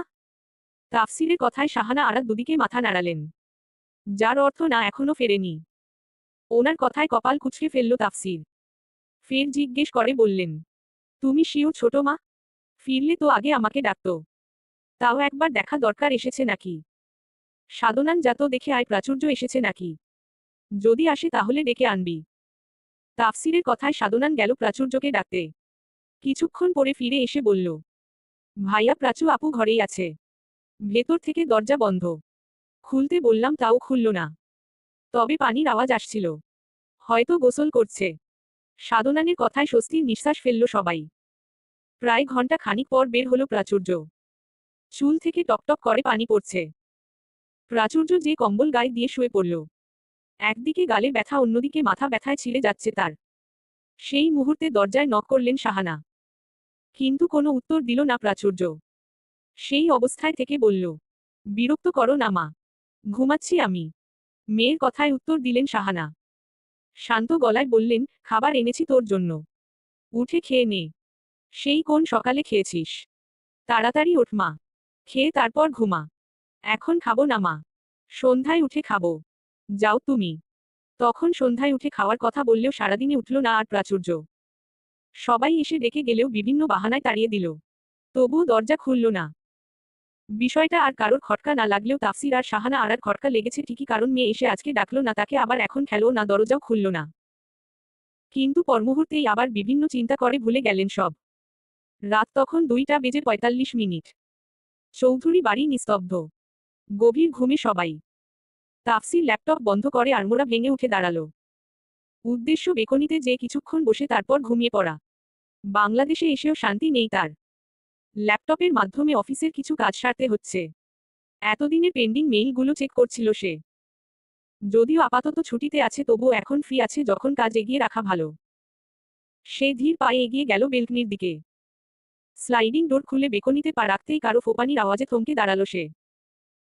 কাচরা এখানে কাচরা বলতে সেসব ছেলেদের বোঝানো হয়েছে যারা রাস্তাঘাটে মেয়েদের উত্ত্যক্ত করে ও বিভিন্ন প্রকার মাদকাসক্ত। চৌধুরী বাড়ির প্রত্যেকটি সদস্য বর্তমানে উপস্থিত আছে ছোট্ট একটি ঘরে। ঘরটা প্রাচুর্যের। মিসেস সাহানা, মিসেস ফারাহ অর্থাৎ তাফসিরের মা এবং স্বামী সাদনানের মা মুমতাহিনা বেগমও উপস্থিত আছেন সেখানে। তারা তিনজন প্রাচুর্যকে ঘিরে বসে আছেন। মিসেস সাহানা অনবরত প্রাচুর্যের মাথায় হাত বুলিয়ে দিচ্ছেন আর বারবার আঁচল দিয়ে চোখের পানি মুছচ্ছেন। ইশতিয়াক চৌধুরী চিন্তিত মুখে পায়চারি করছেন। আর ইনসাফ চৌধুরী মাথা নিচু করে বসে আছে প্রাচুর্যের পড়ার টেবিলের চেয়ারে। তাফসির এখানে উপস্থিত নেই। সে এতক্ষণ এখানে থাকলেও কিছুক্ষণ আগে বের হয়েছে কাউকে ফোন করতে করতে। বাইরে ভোরের আলো ফুটবে ফুটবে ভাব। আজান দিয়েছে মিনিট 5 হলো। সে মুহূর্তে ইকরামুল বলে উঠলেন, ভাইজান আজান দিয়েছে, চলুন নামাজ পড়ে আসি সবাই। আর তাছাড়া তাফসির সব জানে, যখন তখন সে চুপ করে বসে থাকবে না, কোনো না কোনো ব্যবস্থা করবেই। ইনসাফ, চল নামাজ পড়ে আসি। আর কতক্ষণ এভাবে বসে থাকবি? ইকরামুল চৌধুরীর কথা শুনে পায়চারি থামিয়ে দিলেন ইশতিয়াক চৌধুরী। ইকারামের দিকে তাকিয়ে বললেন, হ্যাঁ যাই চলো, আমি অজু করে আসছি, তোমরাও এসো। ইশতিয়াক চৌধুরী চলে যেতেই মাথা তুলে তাকালেন ইনসাফ চৌধুরী। মেজ ভাইয়ের দিকে তাকিয়ে বললেন, আমি বোধহয় দায়িত্ববান বাবা হতে পারলাম না ভাইজান। অফিস কাজ সামলাতে সামলাতে মেয়েটার দিকে খেয়াল রাখতে পারলাম না ভাইজান। নিজের মেয়েটাকে নিরাপত্তা দিতে পারলাম না। বাবা হিসাবে নিজেকে ব্যর্থ মনে হচ্ছে। কি সব বলছিস ইনু? দেখ যা হয়েছে তা হঠাৎ করেই।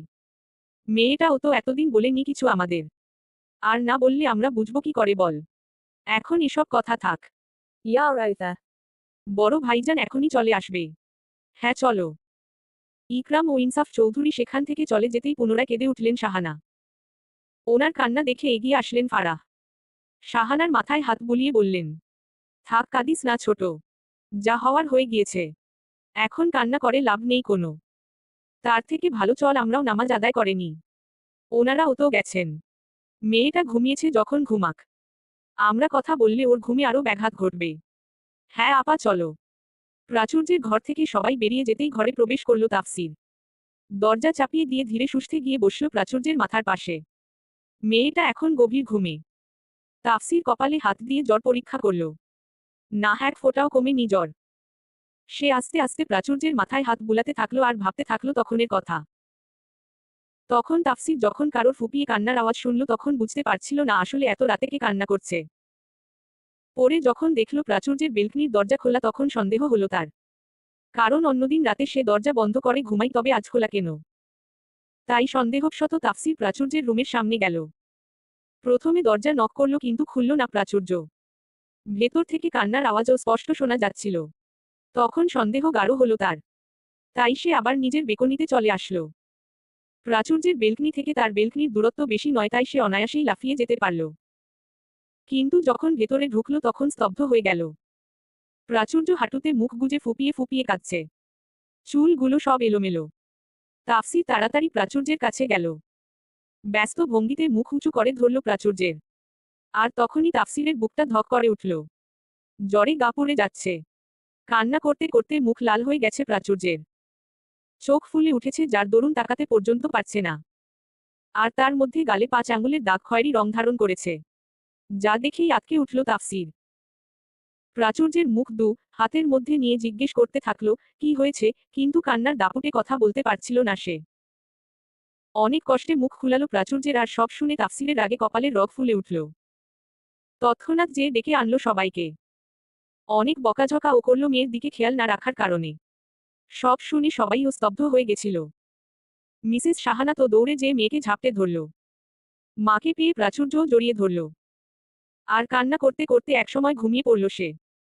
সেই সময়ের কথা মনে পড়তেই হাতের মুঠো শক্ত হয়ে উঠল তাফসিরের। প্রাচুর্যের এ অবস্থা যে করেছে তাকে ছাড়বে না সে। এখন শুধু সকাল হওয়ার অপেক্ষা। যদিও সকাল হতে আর বাকি নেই বেশি। এই তো মাত্র আর কিছুক্ষণ। যখন সকাল হলো তখন তাফসিরকে খুঁজে পাওয়া গেল না কোথাও। রোজকার দিনের মতো সকালের নাস্তা করে অফিসে চলে গেলেন সবাই। ইনসাফ চৌধুরী যাওয়ার আগে মেয়ের ঘর থেকে ঘুরে গেছেন একবার। এ অবস্থায় মেয়েকে একা রেখে মোটেও অফিসে যেতে ইচ্ছে করছিল না তার। কিন্তু আজ ইম্পর্ট্যান্ট মিটিং আছে বলে যেতে হলো। সাহানা বেগম খাবার নিয়ে রুমে এলেন প্রাচুর্যের। মেয়েকে ঘুম থেকে তুলে জ্বর চেক করলেন। এখন যদিও বেশি জ্বর নেই তবে হালকা হালকা আছে। প্রাচুর্যকে উঠিয়ে ফ্রেশ করে নাস্তা করিয়ে ওষুধ খাইয়ে দিলেন। তারপর চুল আঁচড়িয়ে মাথায় তেল দিয়ে লম্বা বিনুনি করে দিলেন। পুরোটা সময় চুপ করে মাথা নুইয়েছিল প্রাচুর্য। তার মুখ থেকে একটা কথাও বের হয়নি। যা দেখে মন ভার হলো শাহানার। তার মেয়েটা বোকা। ছেলেটা যে এত ডিস্টার্ব করছে তা যদি শুরুতে বলতো তাহলে জল এত দূর গড়াতো না আজ। তখনই ব্যবস্থা নেওয়া যেত কোনো। এর মধ্যেই দরজা খোলার আওয়াজে সেদিকে ফিরে তাকালেন মিসেস শাহানা। তাফসির এসেছে। প্রাচুর্য এক পলক সেদিকে তাকিয়েই আবার মাথা নুইয়ে ফেলল। তাফসির গিয়ে সোজা বসল শাহানার পাশে। মিসেস শাহানা তাফসিরের দিকে তাকিয়ে চিন্তিত মুখে বললেন, আব্বা ব্যবস্থা করেছিস কোনো? ছেলেটাকে কোথায় থাকে খোঁজ নিয়েছিস? তাফসির কিছু না বলে শুধু ইশারায় মাথা নাড়াল। তারপর বলতে শুরু করল, ছেলেটার নাম তানভীর হাসান। প্রাচুর্যদের সাথে একই ক্লাসে পড়ত। প্রাচুর্য যখন স্কুলে ছিল তখন থেকেই ওর পেছনে ঘুরত। তখন অতটাও ডিস্টার্ব করেনি যদিও। কিন্তু দিন যত যেতে থাকলো তত বেশি বিরক্ত করা শুরু করলো প্রাচুর্যকে। তাফসিরের কথায় শাহানা বললেন, আর কিছু জানতে পেরেছিস? এমনি এমনি ছেড়ে দিলি? কিছু বলিসনি ওকে? তাফসির একবার প্রাচুর্যের দিক তাকালো, তারপর শাহানা বেগমের দিকে তাকিয়ে ইশারায় বাইরে আসতে বলে সে বাইরে চলে গেল। সাথে সাথে চলে গেলেন শাহানাও। প্রাচুর্য এখন শুয়ে আছে চোখ বন্ধ করে। তার এসব বিষয়ে মন নেই। শাহানা বেগম বাইরে আসতেই দেখলেন তাফসির দাঁড়িয়ে আছে করিডোরের শেষ প্রান্তে। শাহানা বেগম এগিয়ে গেলেন তাফসিরের দিকে। তাফসিরের কাঁধে হাত দিয়ে বললেন, এইবার বল আব্বা। ছেলেটার বয়স 19 বা 20 হবে হয়তো। প্রাচুর্যদের সাথে পড়লেও এসএসসিতে ফেল করে থেকে গেল আবার সেই টেনে। এইটুকু বয়সেই সে বিভিন্ন নেশাদ্রব্য সেবন করে। এমন কোনো মাদক নেই যা সে গ্রহণ করেনি। ওদের এলাকায় মাঝে মধ্যে রাস্তাঘাটে পড়ে থাকতে দেখা যায় ওকে। সাথে আছে মেয়েজনিত সমস্যা। শুধু প্রাচুর্য না, এমন অনেক মেয়ে আছে যাদের রাস্তাঘাটে ব্যাড সাউন্ড করে। বাবা নেই। মারা গেছে অনেক বছর আগেই। মা মানুষ করছে তবে মায়ের কোনো কথাই শোনে না। নেশার টাকা না পেলে মায়ের গায়ে হাত তুলতে দুবারও ভাবে না। প্রাচুর্যের পেছনে পড়েছিল কারণ প্রাচুর্যের সুন্দর চেহারা। আর চৌধুরী বাড়ির মেয়ের সাথে একবার রিলেশন হয়ে গেলে তখন বিভিন্ন উছিলায় প্রাচুর্য থেকে টাকা নিত। তখন ওর নেশার টাকা ও হয়ে যেত সাথে পাওয়ারও। কিন্তু কাল প্রাচুর্য ওসব কথা বলার আগে এসব করেছে, সাথে এতদিনের রাগটাও ঝেড়েছে। তুই কিছু বলিসনি আব্বা? এমনি এমনি ছেড়ে দিলি? শাহানার কথায় মুচকি হাসল তাফসির। সাথে বাম হাত উঁচু করল যেখানে আপাতত ব্যান্ডেজে আবৃত। ভাদ্রের বিকেল। আকাশে পেঁজা তুলোর মতো মেঘ না ভাসলেও একখণ্ড কালো মেঘ ঠিকই ভাসে। আর সেই মেঘের দরুন শুরু হয় যখন তখন বর্ষা। আবার কখনো বা বয়ে যায় মিষ্টি বাতাস। কিন্তু এখন মিষ্টি বাতাস নয়, হচ্ছে ইলশেগুড়ি বৃষ্টি। তিশা, সাইমা, আদিতরা চলে গেছে সকাল 10 বা 11টার দিকে। যাওয়ার আগে অবশ্য প্রাচুর্যের সাথে দেখা করে গেছে। কিন্তু ভেতরের এত খবর তারা কিছুই জানে না। জানতে দেয়নি তাফসির। সেদিন চৌধুরী বাড়ির সবাই উপস্থিত থাকলেও ছোটরা ছিল না সেখানে। তাফসির বুদ্ধি করে শুধু বড়দেরই ডেকেছিল। আর এই বাড়ির সদস্যদের তেমন স্বভাব নেই যে চিল্লাপাল্লা করে বাড়ি মাথায় করবে বা আশেপাশের বাড়ির লোক জড়ো করবে। সেদিন যা হয়েছিল তা প্রাচুর্যের রুমের ভেতরই সীমাবদ্ধ ছিল। বাড়ির দুই মেয়ে অর্থাৎ রাদিয়া, রিয়া জানলেও জানে না সামিক সাধনান। কারণ তাদের রুম নিচের তলায় অবস্থিত। আর সেই সাথে সাইমা, তিশা এবং আদিতকে নিচের 2টি রুম দেওয়া হয়েছিল, তাই উপরের খবর তারা টের পায়নি। বাড়ির খবর বাইরে যাওয়া পছন্দ করেন না কেউই। তাই তারা জানে প্রাচুর্যের সাধারণ জ্বর এসেছে মাত্র। ইশতিয়াক, ইকরাম এবং ইনসাফ ড্রয়িং রুমে বসে চা পান করছেন এবং বিভিন্ন বিষয়ে গল্প করছেন। ইশতিয়াক চায়ের কাপে শেষ চুমুকটুকু দিয়ে কাপটাটি টেবিলের উপর রেখে সরাসরি ইনসাফের দিকে তাকিয়ে গম্ভীর গলায় বললেন, তা শুনলাম তোমাদের ছেলে নাকি মারপিট করেছে সেই ছেলের সাথে। হ্যাঁ ভাইজান। ও যা করেছে আমার মেয়ের সাথে। তা মারপিট করার কি দরকার ছিল? সোজা জেলে ঢুকিয়ে দিলেই তো হতো। জেলে ঢুকালে দুদিন পর এমনিতেই ছাড়া পেয়ে যেত। কিন্তু তাফসির যা মেরেছে আজীবন মনে রাখবে তা। আর কখনো কোনো মেয়ের দিকে চোখ তুলে তাকাতে পারবে না। বাহ, ছেলের উপর অনেক ভরসা দেখছি। তা তো একটু থাকবেই ভাইজান। সবার আদরের বলে কথা। আর ভরসা করার মতোই ছেলেও। তাছাড়াও এতদিন যাবৎ কাছেও তো ছিল না। বেশি লাই দিও আবার। মাথায় উঠে বসবে। আমাদের তাফসির ওমন ছেলেই না। প্রাচুর্যের কি খবর? কেমন আছে এখন? এখন তো জ্বর নেই আর তবে শুয়ে আছে ঘরে। ঘুমাচ্ছে হয়তো। আচ্ছা, তা ভালো। Gamaka. রাত তখন 10টা। শুয়ে থাকতে থাকতে বিরক্ত হয়ে উঠে বসল প্রাচুর্য। মন খারাপ পিছু ছাড়ছেই না, একদম যেন আঠার মতো চিপকে আছে। তবে কালকে থেকে আজকে যেহেতু শরীরটা সুস্থ আছে তাই ফোনটা হাতে নিল সে। দেখি যদি অনলাইনে ঢু মেরে মনটা ভালো করা যায়, তাই আর কি। এখন নিজের কাছেই নিজের কেমন লজ্জা আর আফসোস লাগছে তার। ঈশ্বর আগে যদি সব বলে দিত তাহলে আজ এমন লজ্জাজনক পরিস্থিতি ঘটতো না। না জানি বাড়িতে সবাই তাকে নিয়ে কি ভাবছে, এটা ভেবে ভেবে অস্থির সে। কিন্তু তারও বাকি করার। সে তো বুঝতে পারেনি পরিস্থিতি এমন হবে। যদি বুঝতো তাহলে তো সেই কবেই বলে দিত। কিন্তু এখন তো আর কিছু করারও নেই। এমন সময় ঘরে উকি মারল রিয়া। প্রাচুর্যকে বসে থাকতে দেখে ভেতরে আসলো। প্রাচুর্যের পাশে বসে বলল, প্রাচুর্য, এই প্রাচুর্য শোন না, ইম্পর্ট্যান্ট নিউজ আছে। রিয়া আপুর কথায় ভ্রু কুঁচকে উঠল আমার। নিষ্পৃহ কণ্ঠে বললাম, কি নিউজ আপু? আমার কথায় আপু উৎফুল্ল হয়ে বললেন, এখনই ব্যাগ গুছিয়ে ফেল বুঝলি। ব্যাগ গুছাবো মানে? কি হয়েছে? মানে আমরা ঘুরতে যাচ্ছি। ঘুরতে যাচ্ছি? কিন্তু কোথায়? চট্টগ্রাম যাচ্ছি রে, চট্টগ্রাম। হঠাৎ চট্টগ্রাম?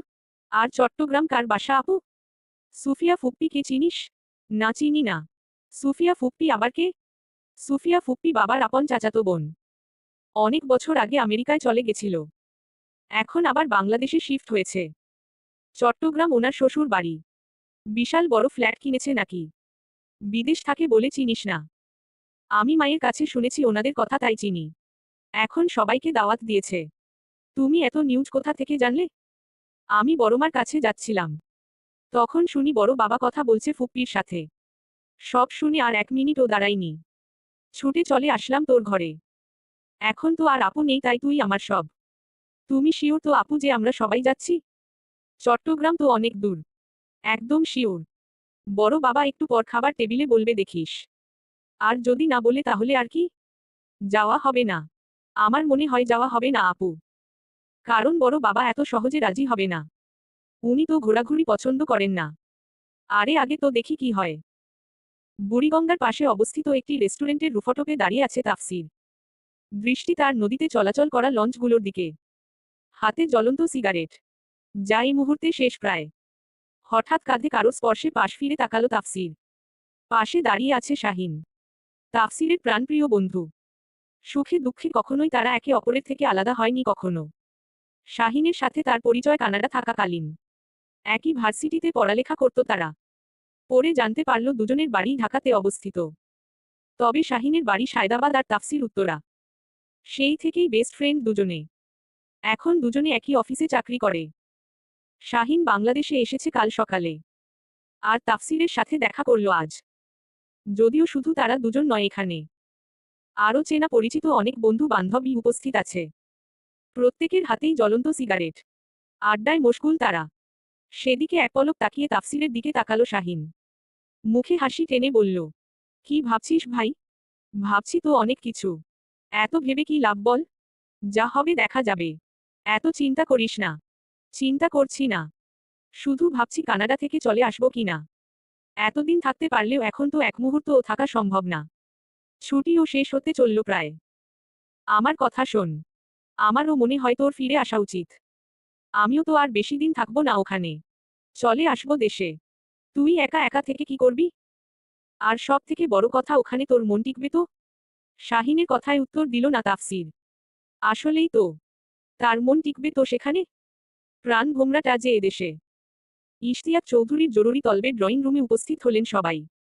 খাবারের পাট চুকে গেছে অনেকক্ষণ আগেই। এখন ঘড়িতে রাত 11টা বেজে 55 মিনিট। তাফসিরও উপস্থিত আছে সেখানে। বাড়িতে ঢুকেই এখনো পর্যন্ত ঘরে যেতে পারল না। ঘরে ঢুকার আগ মুহূর্তেই ইশতিয়াক থমথমে গলায় ডাক দিয়েছিলেন তাকে। যদিও তাকে ডাক দেওয়ার কারণ খুঁজে পাচ্ছিল না তাফসির। কারণ এত বছর দুজনে একটা কথাও বলেনি, তাহলে আজ হঠাৎ কি হলো? তবুও কিছু না বলে ডাক শুনল সে। হাজার হলেও বাবা তো ডাক অগ্রাহ্য করতে পারেনি। তাই শান্ত কিন্তু শক্ত কণ্ঠে বলেছিল, জি বলুন। কি বলবেন? ড্রয়িং রুমে এসো, কথা আছে সবার সাথে। বলে সেখান থেকে চলে গেলেন ইশতিয়াক চৌধুরী। ইশতিয়াক চৌধুরীর কথায় কপাল কুঁচকে উঠল তাফসিরের। একবার হাত ঘড়িতে সময় দেখে নিল। এত রাতে আবার কি কথা থাকতে পারে তাই ভাবছিল সে। কিন্তু বাবা যখন ডেকেছে তখন যেতে তো হবেই, তাই নিচে যাওয়ার উদ্দেশ্যে পা বাড়ালো সে। তোমাদের এখন মানে এই রাতের বেলা কেন বসিয়ে রেখেছি ভাবছো নিশ্চয়ই? ইশতিয়াক চৌধুরীর কথায় সবাই একে অপরের দিকে তাকালো। শুধু নির্বাক রইল মিসেস ফারাহ ও তাফসির। মিসেস ফারাহ ইশতিয়াকের পাশে বসে বসে মুচকি হাসছে সবার মুখভঙ্গি দেখে। আর তাফসির সোফায় হেলান দিয়ে তাকিয়ে আছে ইশতিয়াক চৌধুরীর দিকে। হয়তো মনে মনে বোঝার চেষ্টা করছে যে ইশতিয়াক চৌধুরী কি বলতে পারেন। কিন্তু মুখে কোনো চিহ্ন মাত্র নেই। একদম স্বাভাবিক ভঙ্গি তার। সকলের মুখ একবার পর্যবেক্ষণ করে ইশতিয়াক চৌধুরী পুনরায় বলতে শুরু করলেন। সুফিয়াকে তো তোমরা চেনো সবাই। আমাদের ছোট চাচা কামরুলের মেয়ে। আর এটাও জানো যে সে আমেরিকায় থাকে। কিন্তু সে বাংলাদেশে ফিরে এসেছে মাসখানিক আগে। তোমাদের কারোর সাথে যোগাযোগ না থাকলেও আমার সাথে যোগাযোগ ছিল তার। তাকে তো কখনো চাচাতো বোনের মতো দেখিনি। আপন বোনের মতোই দেখেছি আর সেও আমাদের 3 ভাইকে নিজের আপন ভাইয়ের মতো ভালোবাসে যেহেতু তার আর কোনো ভাই নেই। ইশতিয়াক চৌধুরী কথাগুলো বলে একটু থামলেন। তার কথা শুনে ইকরাম বলে উঠল। হ্যাঁ ভাইজান, সবই জানি। কিন্তু তাতে কি হয়েছে?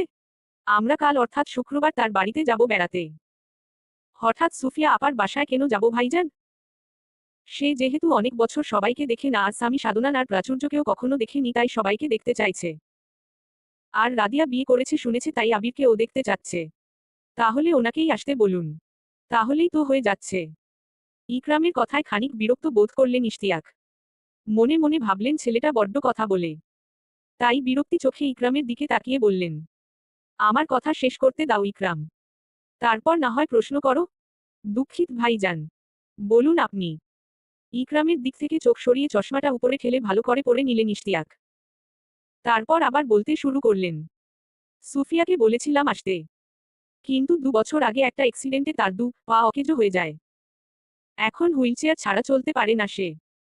আবার তার কিছুদিন পরেই তার স্বামী হাসান জমাদ্দার মারা গেছেন ব্রেইন স্ট্রোকে। তাই শোক সামলাতে না পেরে সেই থেকে ভীষণ অসুস্থ সে। তাহলে এখন কার কাছে থাকছে ভাইজান? দেখাশোনা করছে কে?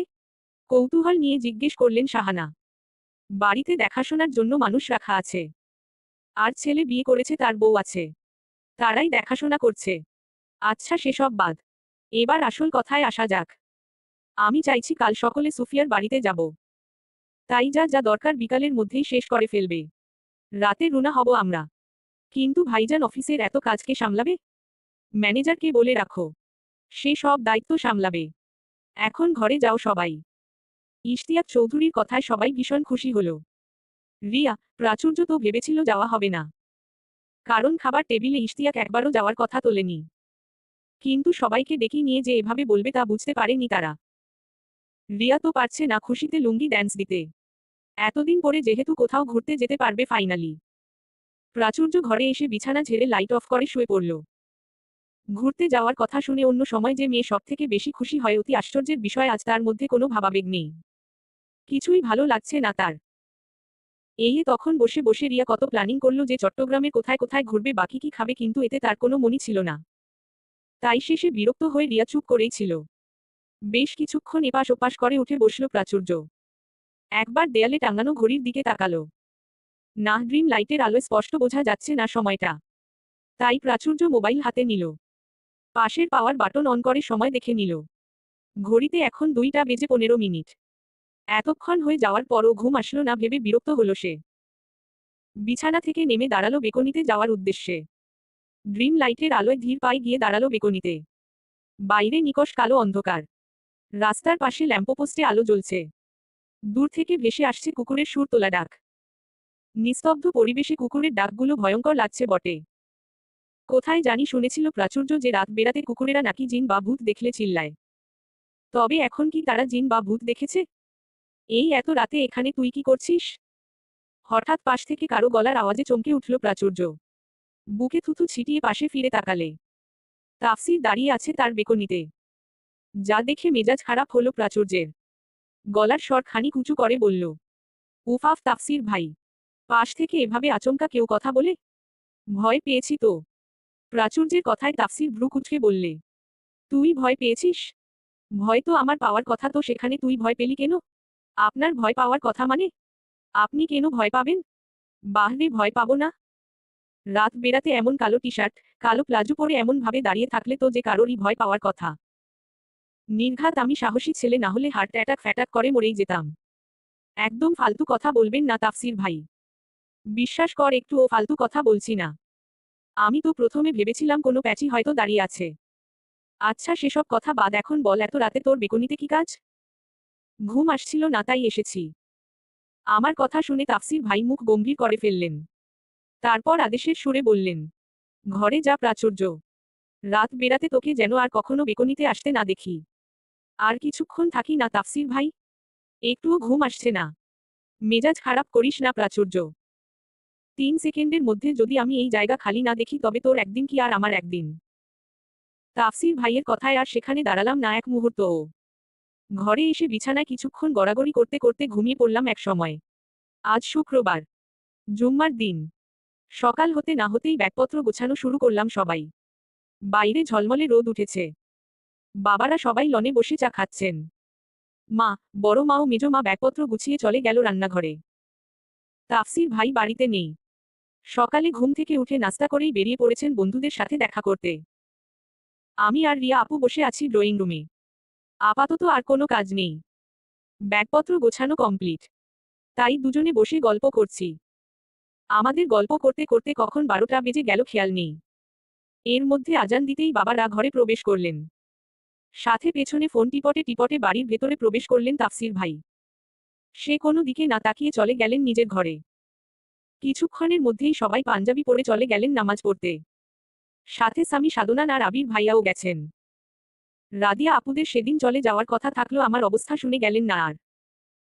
একবারে চট্টগ্রাম থেকে ফিরে তারপরেই চলে যাবেন। এর মধ্যেই রান্নাঘর থেকে বেরিয়ে আসলেন মেজমা। আমাদের বসে থাকতে দেখে বললেন, তোরা এখনো বসে আসিস? তাড়াতাড়ি যা গোসল করে আয়। তোরা গোসল করতে ঢুকলে তো আবার 3 ঘন্টা লাগে।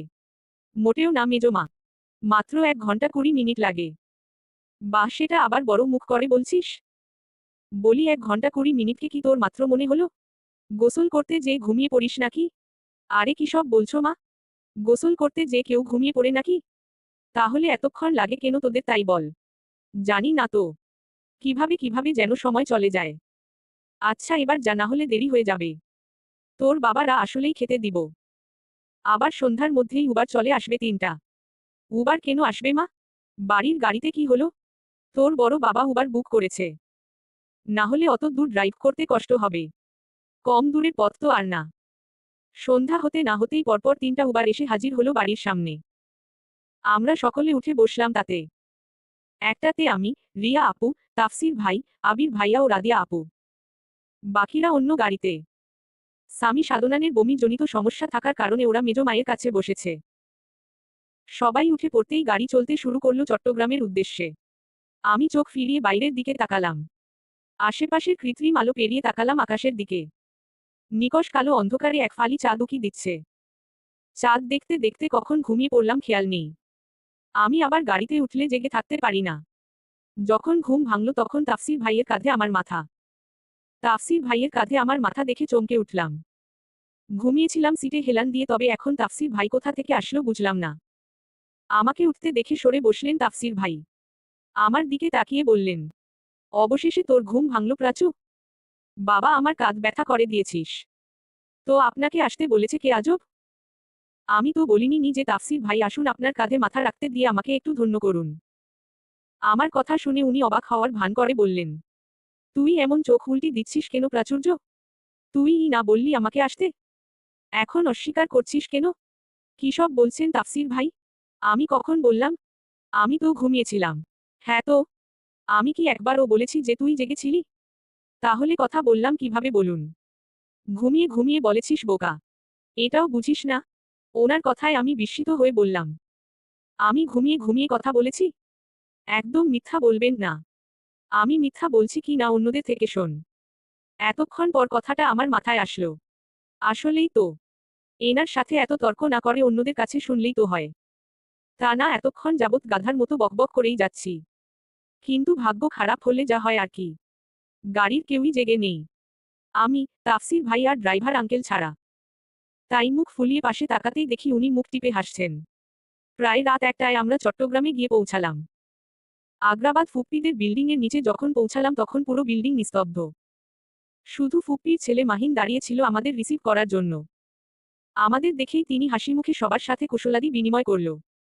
বয়সে তিনি তাফসির ভাইয়ের থেকে বছর 3 বড় হবেন হয়তো। ভাইয়া আমাদের নিয়ে তাদের ফ্ল্যাটে প্রবেশ করলেন। ভেতরে ঢুকতেই ড্রয়িং রুমে হুইল চেয়ারে বসে আছেন মধ্যবয়সী এক মহিলা। মাথার সামনে চুল আধ পাকা কাঁচা, চোখে মোটা ফ্রেমের চশমা। আমাদের দেখতেই তিনি শব্দ করে কেঁদে উঠলেন। সবাইকে কাছে ডাকলেন। আমরা সবাই এগিয়ে যেতেই একে একে সবাইলে জড়িয়ে ধরতে লাগলেন। বাবা মারা তার ভালো মন্দ জিজ্ঞেস করতে লাগলেন। আমাদের তাই চিনতে অসুবিধা হলো না তাকে। তিনি আমাদের ডেকেও খুব আদর করলেন। আবির ভাইয়ার সাথে পরিচয় হলেন। এর মধ্যে রান্নাঘর থেকে বের হয়ে আসলেন একটি মেয়ে।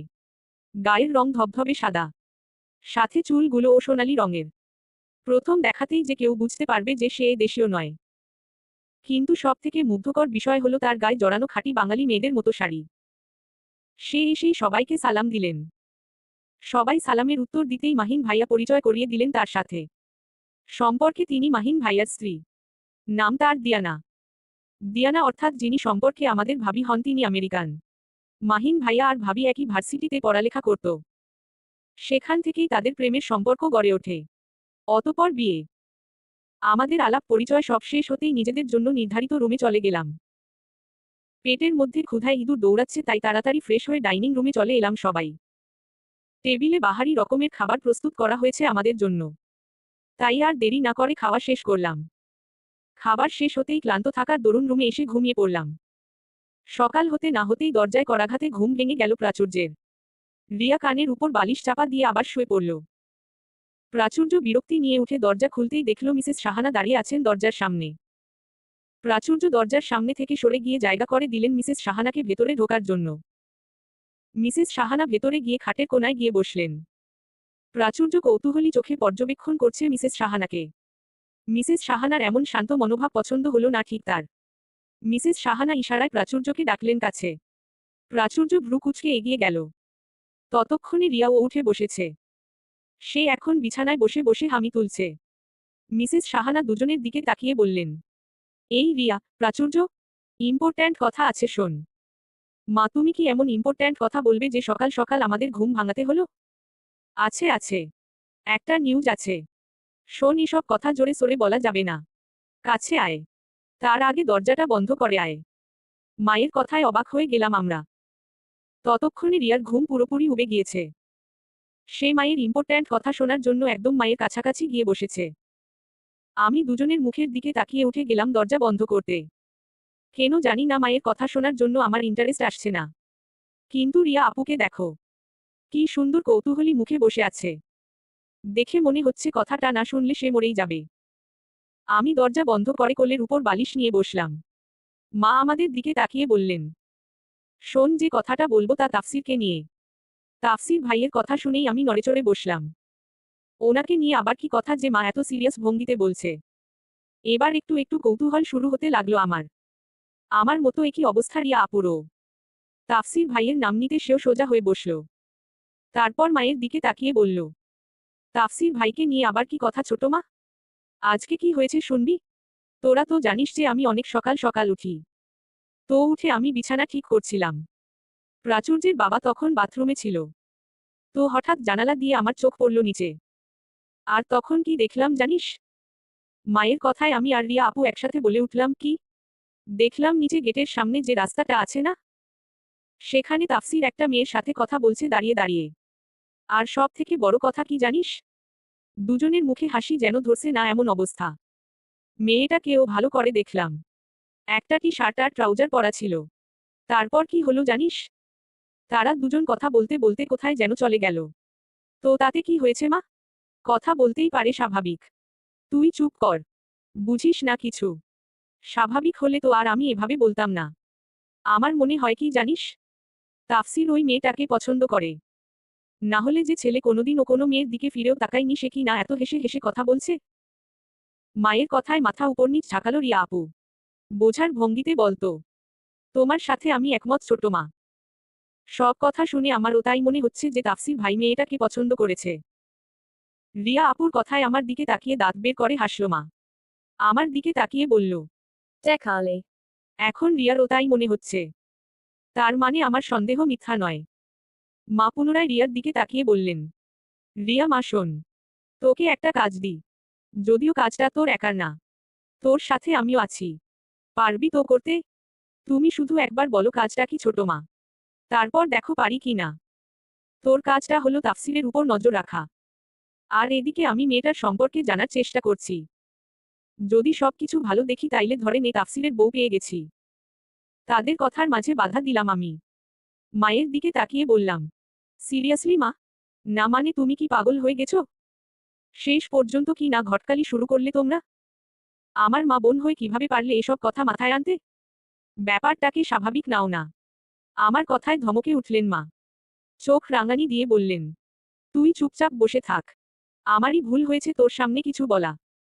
রিয়াকে আলাদা ডেকে নিয়ে যদি বলতাম তাহলেই ভালো হতো। আমার পেটের মেয়ে কিনা আমার সাথে বড় বড় কথা বলছে। বেয়াদব কোথাকার। এই রিয়া, যা ফ্রেশ হয়ে আয়, তারপর তোর কাজে লেগে পড়। বলেই গটগট করে রুম থেকে বেরিয়ে গেল মা। এদিকে আমি রাগে দুঃখে বোম হয়ে বসে থাকলাম। এখন তাফসির ভাইয়ের ওপর রাগ হচ্ছে আমার। কি দরকার কোনো মেয়ের সাথে এমন হাসাহাসি করে কথা বলার? উনি যদি এভাবে না বলতো তাহলে তো মা দেখতোও না, আর তার জন্য আমার বকাও খাওয়া লাগতো না। তাই রাগে পাশে থাকা রিয়া আপুর ফোন হাতে নিলাম। খুঁজে খুঁজে তাফসির ভাইয়ের আইডিতে গিয়ে মেসেজ দিলাম, আপনার কয়টা লাগে তাফসির ভাই? বেলা 8:30। তাফসির রুমে প্রবেশ করে পকেট থেকে ফোন বের করে টেবিলের উপর রাখল। তারপর ওয়াশরুমে ঢুকলো ফ্রেশ হওয়ার উদ্দেশ্যে। সে এতক্ষণ বাড়িতে ছিল না, সকালে জগিং করতে গিয়েছিল। ফিরল মাত্রই তাফসির ওয়াশরুম থেকে বের হয়ে হাতে এসির রিমোট তুলে নিল। তারপর এসি অন করে সোফায় গা এলিয়ে দিল। ঘরের মোটা পর্দাগুলো এখনো জানালার গ্লাস ঢেকে আছে। সকালে ঘুম থেকে উঠে সরানো হয়নি তা। সাধারণত সে অন্ধকার রুমই পছন্দ করে। অন্ধকার রুমে তার শান্তি অনুভব হয়। তাই বেশিরভাগ সময়ই ঘরে আলো পৌঁছায় না। কিন্তু বাড়িতে থাকলে মিসেস ফারাহ প্রতিদিন এসে পর্দা সরিয়ে দেয় যাতে ঘরে আলো বাতাস প্রবেশ করে। আবার তাফসিরকেও বকাঝকা করে ঘর সব সময় অন্ধকার করে রাখার জন্য। তবুও তাফসির কিছু বলে না, উপভোগ করে মায়ের দেওয়া বকাগুলো। এতগুলো বছর খুব মিস করেছে মাকে। প্রিয় মানুষগুলো ছাড়া দূরে থাকার কষ্ট অনুভব করেছে প্রত্যেক মুহূর্তে। এর মধ্যেই টেবিলের উপর মৃদু শব্দ করে ফোন বেজে উঠল তার। সোফা থেকে উঠে দাঁড়ালো তাফসির। টেবিল থেকে ফোন হাতে নিতেই দেখল শাহিনের কল। তাফসির ফোন রিসিভ করে কথা বলল কিছুক্ষণ। কথা বলা শেষ করে ফোন নামাতেই ফোনের স্ক্রিনে ভেসে উঠল আধ ঘন্টা আগে দেওয়া রিয়ার আইডি থেকে আসা মেসেজখানা। যা দেখেই কপাল কুঁচকে উঠল তাফসিরের। আপনার কয়টা লাগে তাফসির ভাই? মেসেজখানার মানে বুঝল না সে।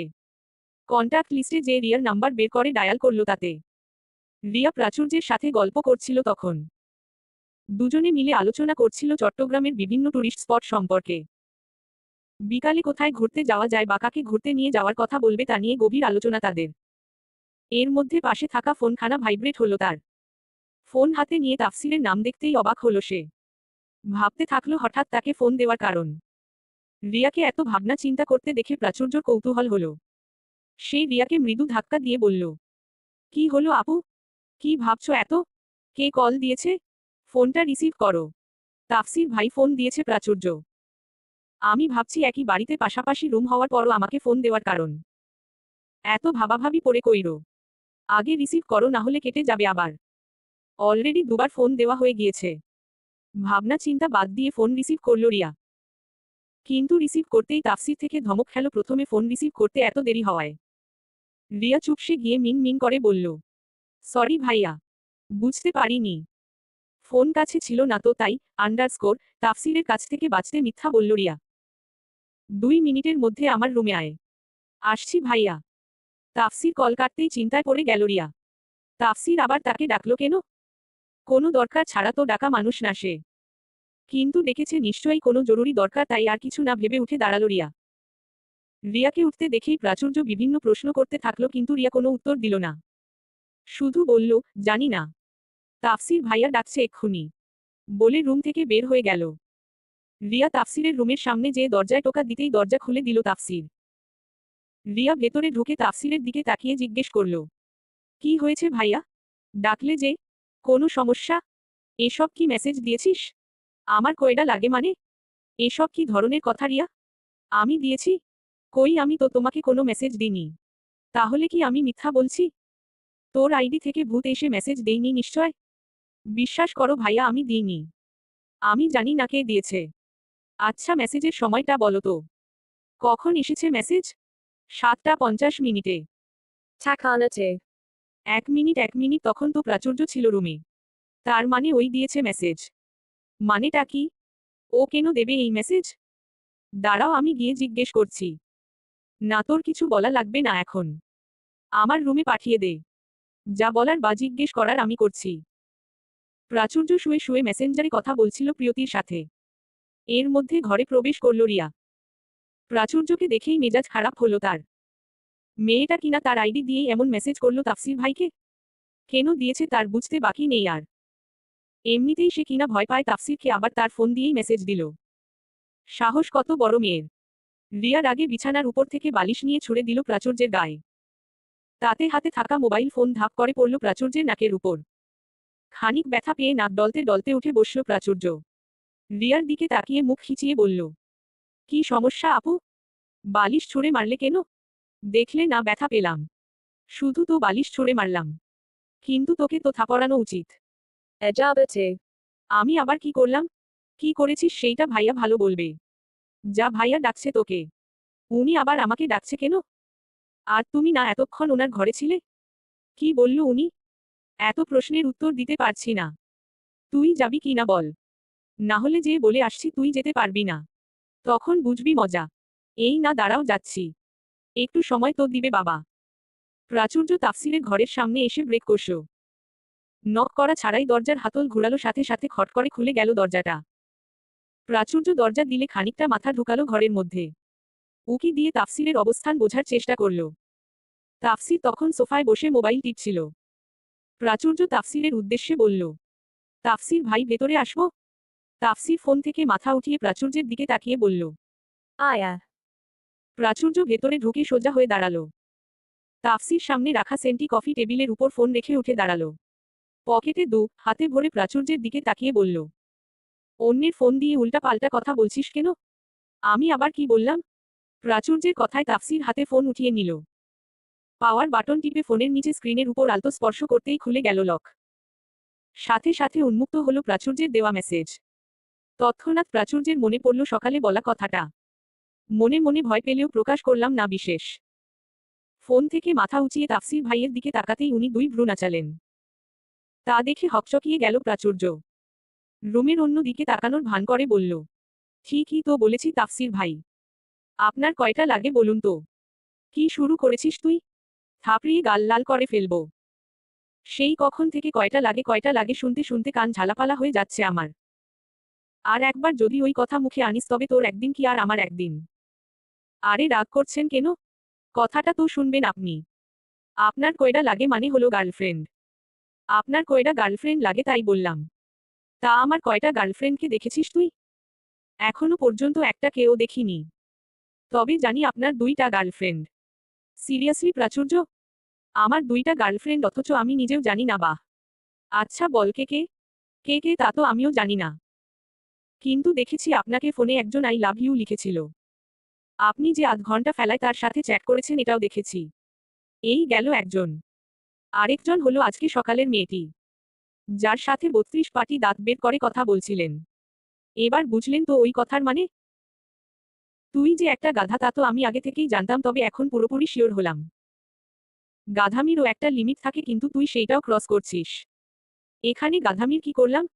মানুষ বলে শোনা কথায় কান দিতে নেই। কিন্তু আমি তো শুনিনি, প্রথমটা নিজের চোখে দেখেছি।